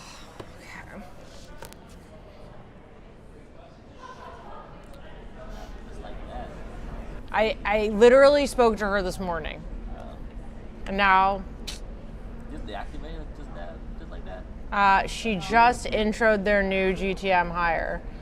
Well, good. Let's meet them. Can you intro me? My team's spoiled. Like, we get to see every single day how Clay unlocks value for people. A lot of people here never see that moment. If you're in sales, you sell a vision. If you're building in engineering, you're building a part of something that you know fits into a larger whole. And for us, we get to see that aha moment. So, good news, we won the deal. It didn't look like what we thought it would look like. I ended up having to find the boss of the person who was fired, and then that person's boss as well, to ensure that we got that signature and that part of the deal over the finish line. So it never happens the way you think it's going to happen, especially with this customer. I have thought we were going to land the 7 figures several times in this relationship, but we were able to do it. Great job, Gabby. Thanks. I got to get back to work. Oh, by the way, we're hiring. Today contained the most impactful conversations I have had on the topic of AI and GTM ever. Sorry to say, quiet on set. All right. I'm Jennifer Burke, and I'm the Chief Revenue Officer at Fair. My name is Deanie Mehta. I am an exec in residence at Peak 15. My name's Kyle Norton. I'm the CRO at Owner.com. Cam Shahabuddin, and I'm the VP of Sales at Carta. Stevie Case, I am the Chief Revenue Officer at Vanta. Describe the energy of Clay's CRO Summit in 1 word. Actionable. Optimistic. Creative. Energetic. Dynamic. Love that. You've had some time to think about that, Cam. I think the most groundbreaking insight from today was the conversation around technical team structure. If you're not building your team and accelerating into the opportunity now, I do think you start to fall behind. The role of RevOps is really changing, and we need to be faster and more thoughtful about the profile of candidate that we bring on to help us apply AI in a faster way. Every single CRO in that room today talked about a different approach towards application of that AI. I learned about Clay at a Women in Sales leadership dinner when Stevie from Vanta was talking about how she's onboarding this really wonderful tool. Certain CROs are completely reinventing themselves in this role. It's not just about the way we're running our teams differently. It is truly like a personal amplification, segmentation, application, orchestration, and multiplication of the work that we do. So much is starting to overlap. The gap between sales, growth, RevOps, data, applied AI, business systems, it's getting pretty murky, and so I feel like I have a clearer idea of how to think through that problem. do you think was the secret ingredient that made this summit different from every other revenue leadership event? I think it was the size. I think when you do something this small and intimate, you're actually going to get much more truthful answers in a much more organic way. Every single person I bumped into was doing similar things in a same, like, very senior role. So I met a ton of folks that exchanged phone numbers with, and I'm going to have in the Rolodex now. So if a fellow CRO was on the fence about attending next year, what would you tell them? Show up. It's worth your time. Don't hesitate. Change your travel plans and make sure you make time for it. Definitely come. Yeah. It's definitely worth it and extremely actionable. Today contained the most impactful conversations I have had on the topic of AI and GTM ever.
Last year, go-to-market engineers across the globe were given 20 minutes to turn any go-to-market idea into reality.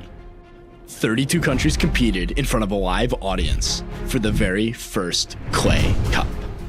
Barcelona, London, New York, Delhi, Karachi, Manila, Buenos Aires, Amsterdam, Lisbon. This year, the competition is even bigger.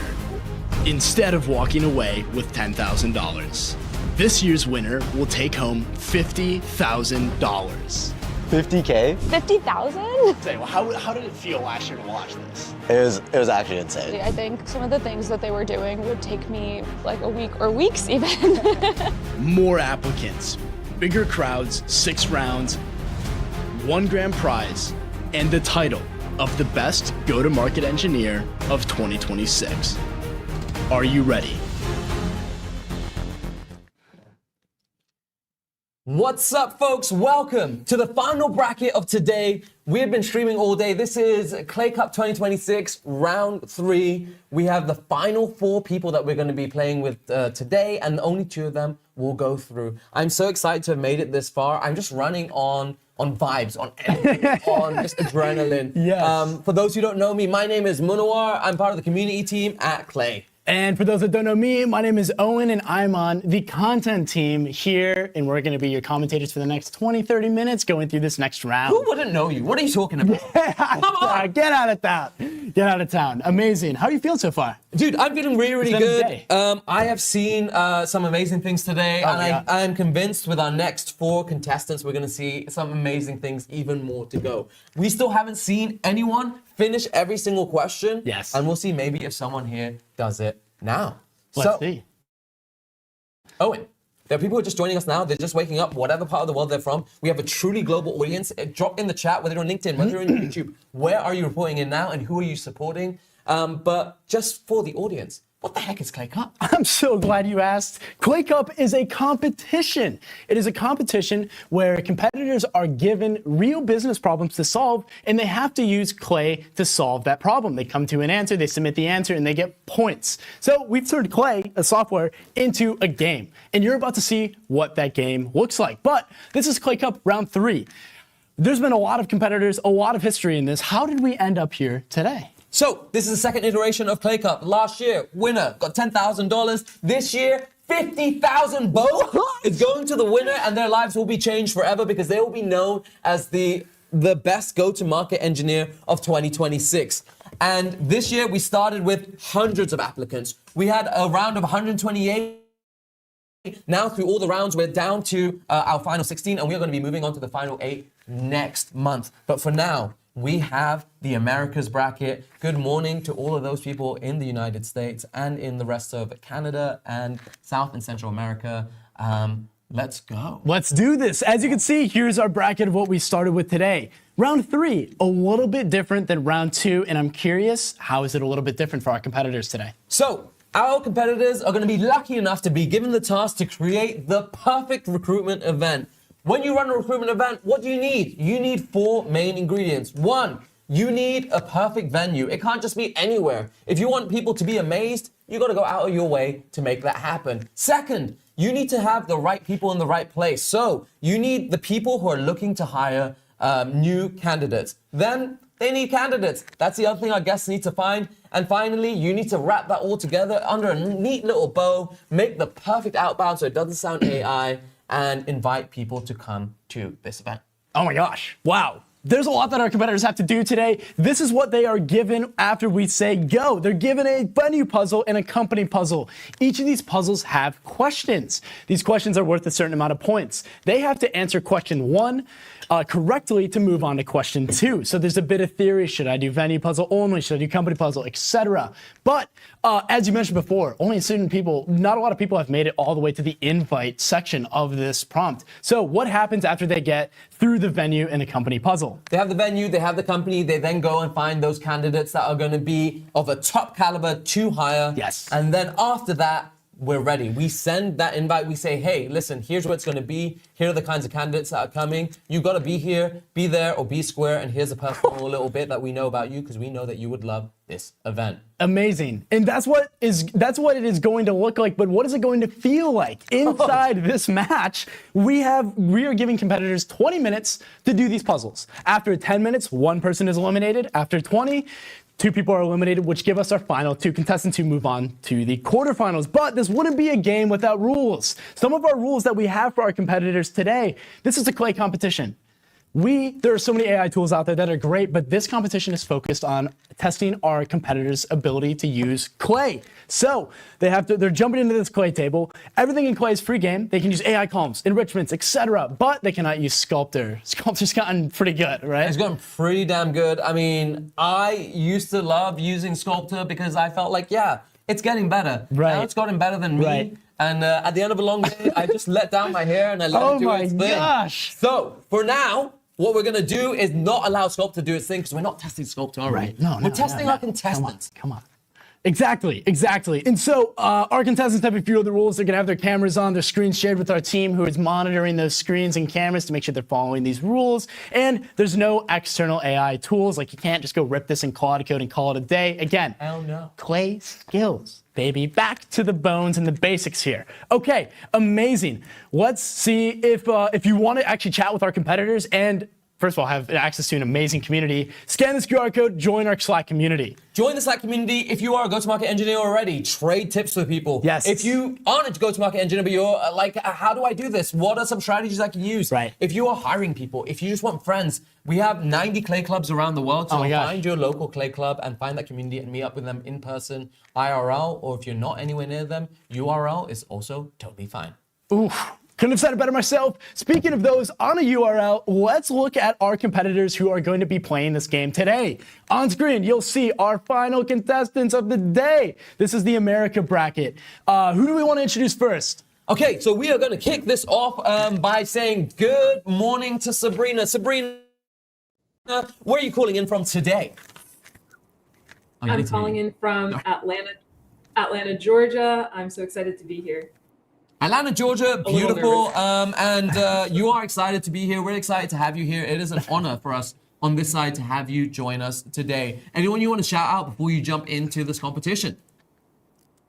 Shout out to my mom, Mateo, Fern and Thea, Isma, and my cats.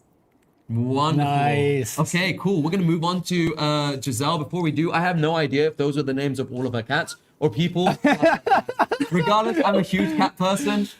Giselle, hey, how are you doing? I've seen you taking a couple of sips from this coffee mug. Even though you're always smiling, that coffee mug has an extra smile as well. That's game face, baby. I need all the help I can get. I mean, I'm in Austin, Texas.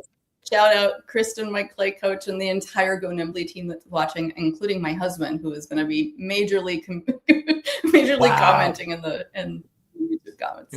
Wonderful, Amazing. wonderful. Yeah, I can see the chat blowing up with "We love Giselle." I love it. Good luck. And then who have we got next? Amazing. Our next candidate we're going to introduce is Arsh. Hello, Arsh. How you doing? Good. Amazing. Fun fact about Arsh, we've heard a lot about influencers on LinkedIn, but Arsh is a revfluencer. And we're excited to see her compete today. So, I don't think she was ready for me to say that. She was like, what? Amazing. Welcome, Arsh. Who is our final contestant? Oh, man, we are honored again and lucky to be joined by Josh. Josh, where are you dialing in from today? Phoenix, Arizona, guys.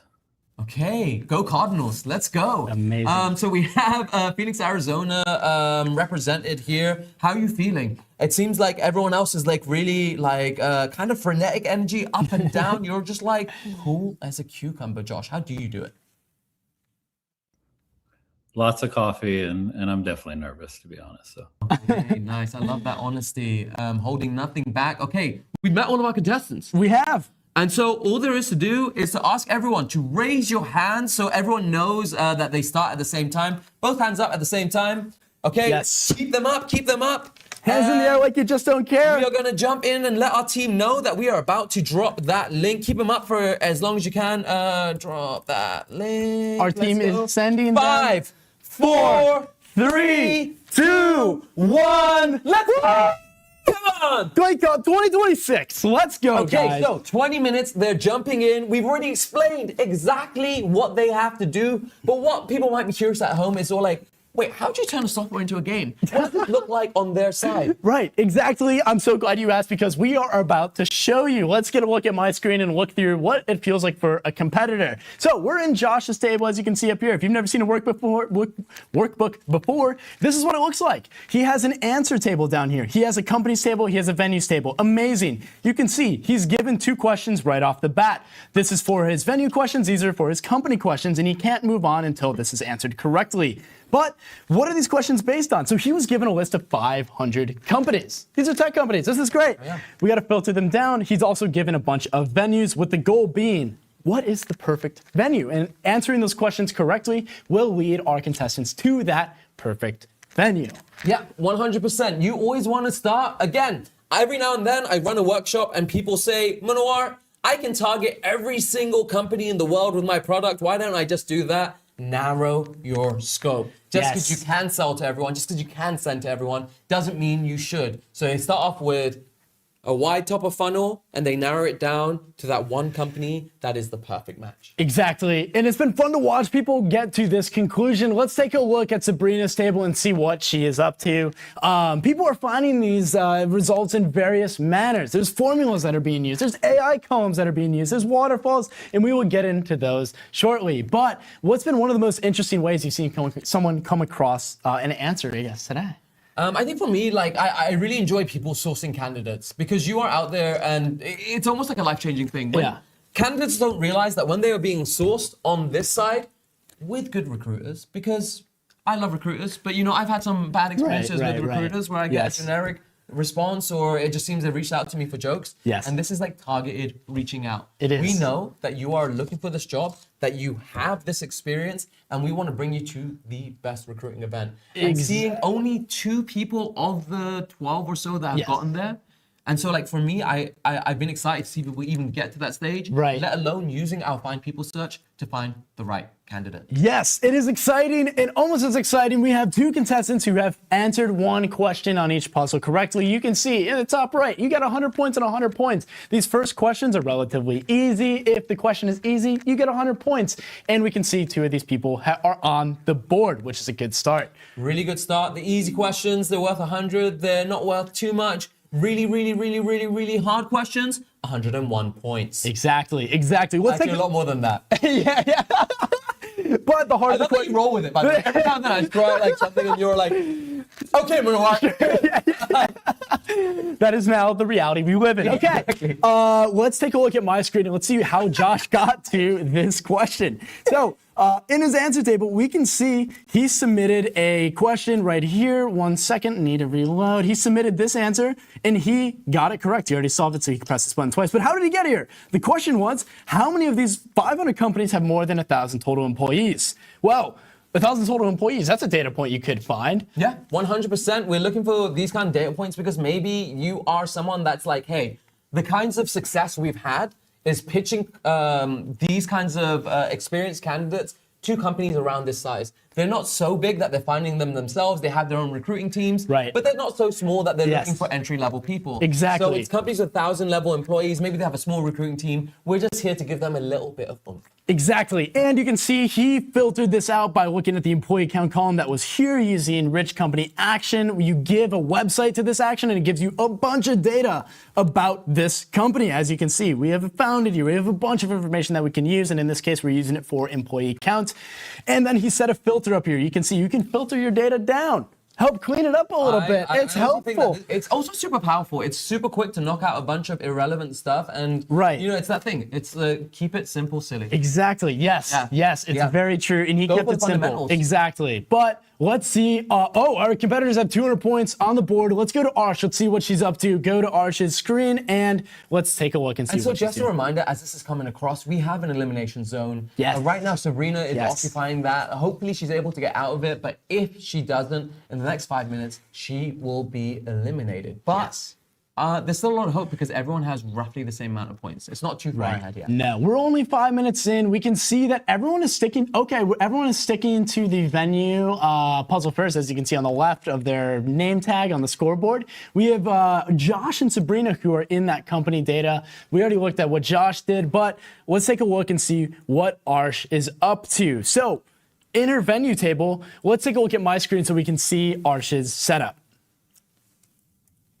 Amazing. We're in here. You can see the 0 row. She filtered out a little bit too much, but let's take a look at these filters. So these are coffee shops that are based in Berlin. One of these coffee shops is The One, and she is setting these filters to find that one coffee shop. So we can see we're filtering out. This is a really cool one, actually.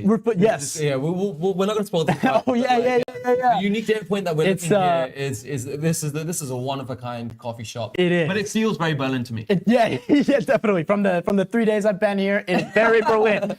Okay, we're seeing these filters. Name, does it contain coffee, cafe, or cafe? Easy way to narrow down some results. We're seeing, do they have a website? And we're also seeing how many Google reviews do they have? Are people actually going and reviewing this coffee shop? Or did they just start? You would rather, if you're hosting a recruiting event, you'd rather go to someone who knows. Go with the safe option, right? Keep it safe, stupid. Yeah, exactly. Exactly. But back to Giselle's screen, who's currently So leading. Giselle is up top, and sometimes people see 20 minutes, they think this is a sprint.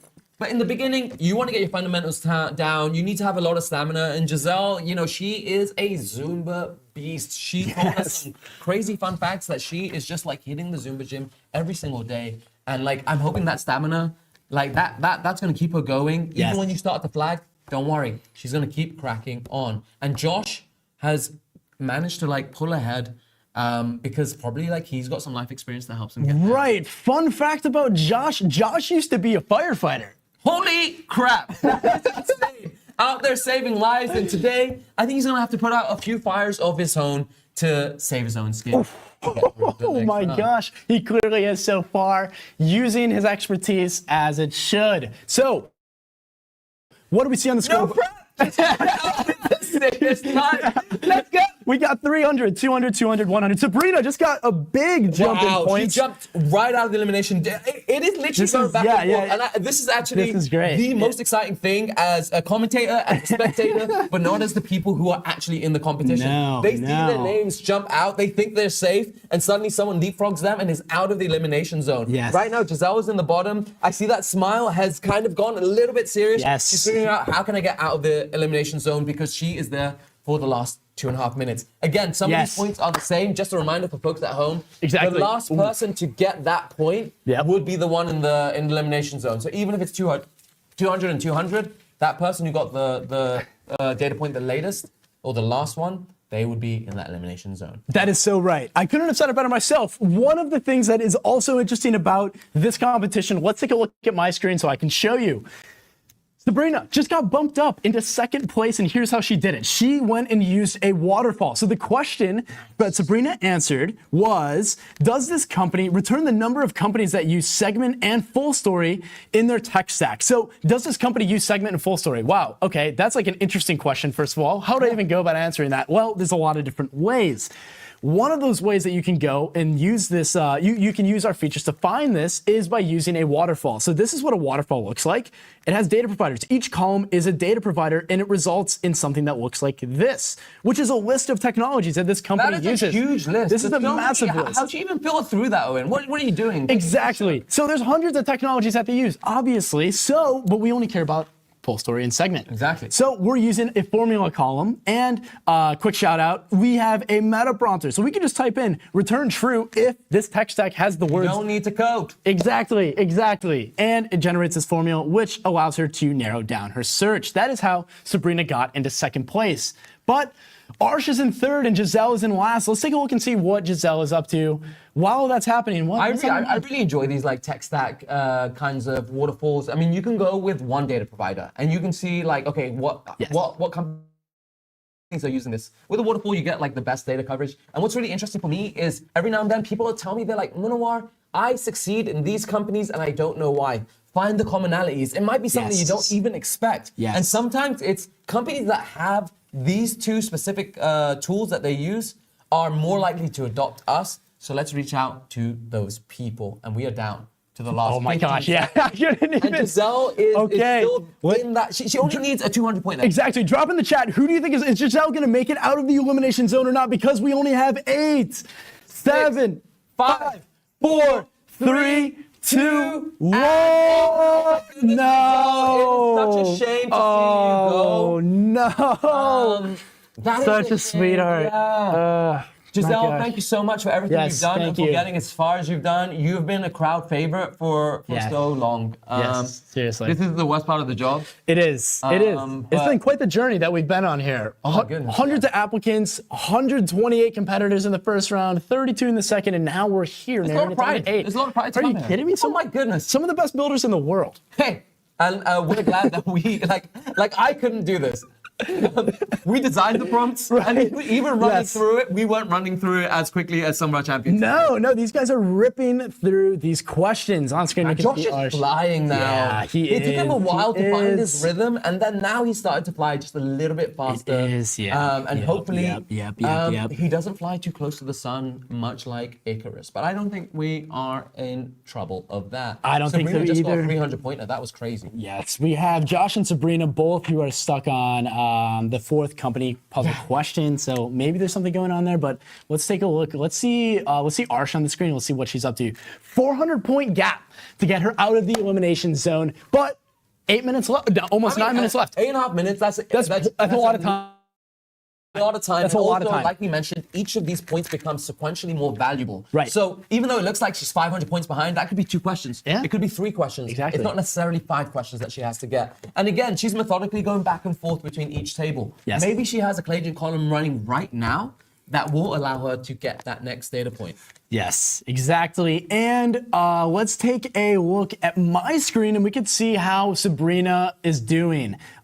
Sabrina currently in second place, tied with Josh with 800 points. The question at hand right now that she is trying to answer is, or the one that she just did answer is, does this company have a role, or do they have someone at the company with the title developer advocate? Why would we want to know that? So, developer advocates, for those who don't know, are like the best people in the world. I used to be a developer advocate at my last unbiased. company. Unbiased, completely unbiased. But the best, honestly, if you ever meet someone that's a developer advocate, tell me they are not just like a beautiful, me excluded. Not me. I'm terrible. But whenever I meet a developer advocate, it's just so nice. Huge shout out to Stephen Marley, who just joined our company, who, fun fact, used to be a developer advocate at the opposition company that I was like, so we were competing with each other. Oh yeah. I was at Launch Darkly, he was at Optimizely, he was doing education and community there, I was doing education community there. Wow. And in the end, we ended up on the same team. Yeah. And what a joy it is. Hey, Steven. What a joy it is, and what a joy Sabrina must be going through as she pulled through and has 1,200 points and is now in first. Bloody hell. Bloody. It's insane. What did we say? Yeah, that's what I'm saying. Yeah, she, let's see. Well, she banged out loads of answers. She did. First, she used this Find Contacts at Company in Richmond. She gave the website and simply said developer advocate in the job title keyword. That searches all the employees at this company right now and returns if they have a developer advocate or not. Amazing. And she also answered another question. Let's see what that question was. We are filtering for follower count, right? Follower count matters for a few different reasons, right? Yeah, so again, developer advocates, these are community-based roles. These are people that are like making sure that your brand, that your marketing, that your product, your company is viewed well amongst the community in which you're trying to go for. Exactly. Developers are notoriously difficult to market to. And if we're able to see that these companies have high followers from developers, hey, you're doing something right. Developers. This is great. Yes. And she got these 1,200 points. Wow. Okay. Josh is also tied up with 1,200 points, but she used the formula, simply filtering on follower count. Now. They're really ripping here. Oh my goodness. Another metaprompter shout out. Life is made easy with metaprompting. Let's go back to Arsha's screen and see how she's doing. She's stuck on a problem. Will she get out of this? 5 minutes left. 6 Use minutes that left. refluence of Come power. on, Come on. Let's go, Arsh. Give Arsh some love in the chat. Yeah, come on. Give her that. Again, we love an underdog here. Yes. Okay, she's only answered 1 question from the company puzzle and she's answered 2 from the venue puzzle. Let's take a look. I'm just looking at the question that no one today has made it to the outbound. And I don't think anyone will make it to the outbound, which is like, we threw that in just in case. We're like, there might be someone who's going to get all the way. Yeah. And how silly would we look? Right. It would just done after 8 minutes. Exactly. So better have a little bit more than a little bit less. Exactly. Yes, you're right. And so with that said, Sabrina just pulled into first place by finishing the company puzzle. Yes. Yeah. Okay, amazing. Sweet. The final question that Sabrina used. Let's take a look at my screen to see what Sabrina just did. It's really interesting that she's finished all of the company puzzle before the venue puzzle, because the venue puzzle was the first one that people tend to go for. Right. Exactly. And so what Sabrina did to get into first place is looking at she was picking out a specific title within these contexts that are developer advocates. So she went in here and each person that's returned here has a URL, it has information about them. And we want the person that is best fit to reach out to pitching them a recruiting event. Yeah, because you don't want to pitch out to people who are ICs and say, hey, listen, like, do you want to recruit? Right. You want someone who's maybe a little bit more senior. Exactly. And so they're looking for a principal developer advocate. Yes, and she found that answer successfully. Let's go back and see, let's go back to Arsha's table and see how she's doing. So Arsha's stuck here at 300 points. I reckon that this might be a thing where there's one data point that is eluding her, and she's probably filtered out the company or the data point that she's looking for. Right. And this is the thing: if you make a mistake early on in the fundamentals, it can end up tripping you up a little bit later down the line. It can. We need that data there. Let's see. Well, Sabrina's in first place. Josh is in second. Arsh is in third. with 4 minutes left, Arch would be the person who gets eliminated. It's still She's stuck doable. on- It's still doable. It is. She's quite a bit behind, but like It all is. you have to do is bang out like 3, 4, maybe even 5 questions, and you Right. get there. Exactly. Because the questions are getting more and more harder. Yes. And Josh and Sabrina are on to some of the really tough questions. They are. Yes, some of those questions are challenging, so challenging that they're worth more points. Yeah, for sure. Amazing. What's on your mind? I really want to shout out like a bunch of people from the company, like the Clay support team for helping a lot of people there. Peter, Smith, like everyone who just helped us jump on. Andrew Quatch, like who helped us really test through these prompts. Yes. They are the only people who saw these prompts before anyone else, and they ripped through them. They helped us find and stress test this. Also, massive shout out to Sia. Sia, oh my goodness, we wouldn't be here without Sia. We are a trio. Me and Owen are always in front of the camera, but Sia is always behind there helping us out. And so, yeah, this is my favorite project. I get to work on a lot of projects, by the way, but Clay Cup is just like, I have so much fun doing this. I have no idea if you can tell.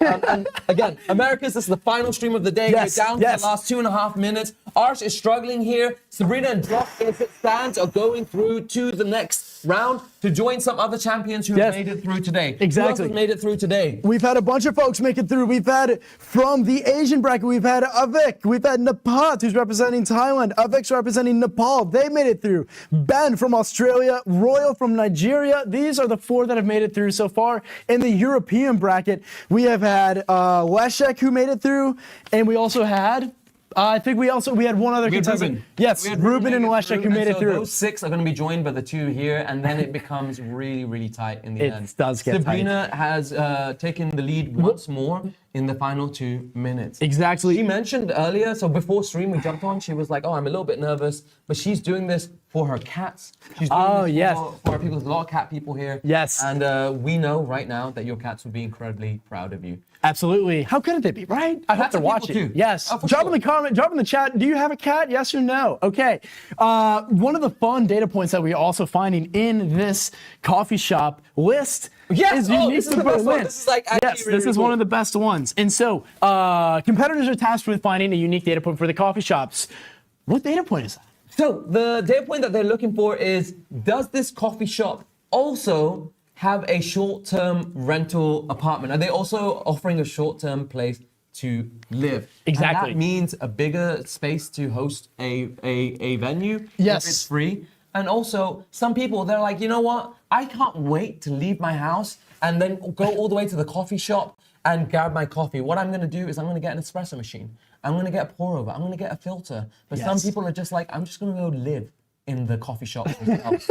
And that to me is pure chaos, laziness. Yes. When you're clubbing all night in Berlin, you need to hit that coffee as soon as you get home at 7 in the morning. Exactly. There you go. You need my coffee. We need it now. Okay. Amazing. Arsh is pulling herself back up. She has 500 points so far. But respectable. 30 seconds left. 30 seconds left.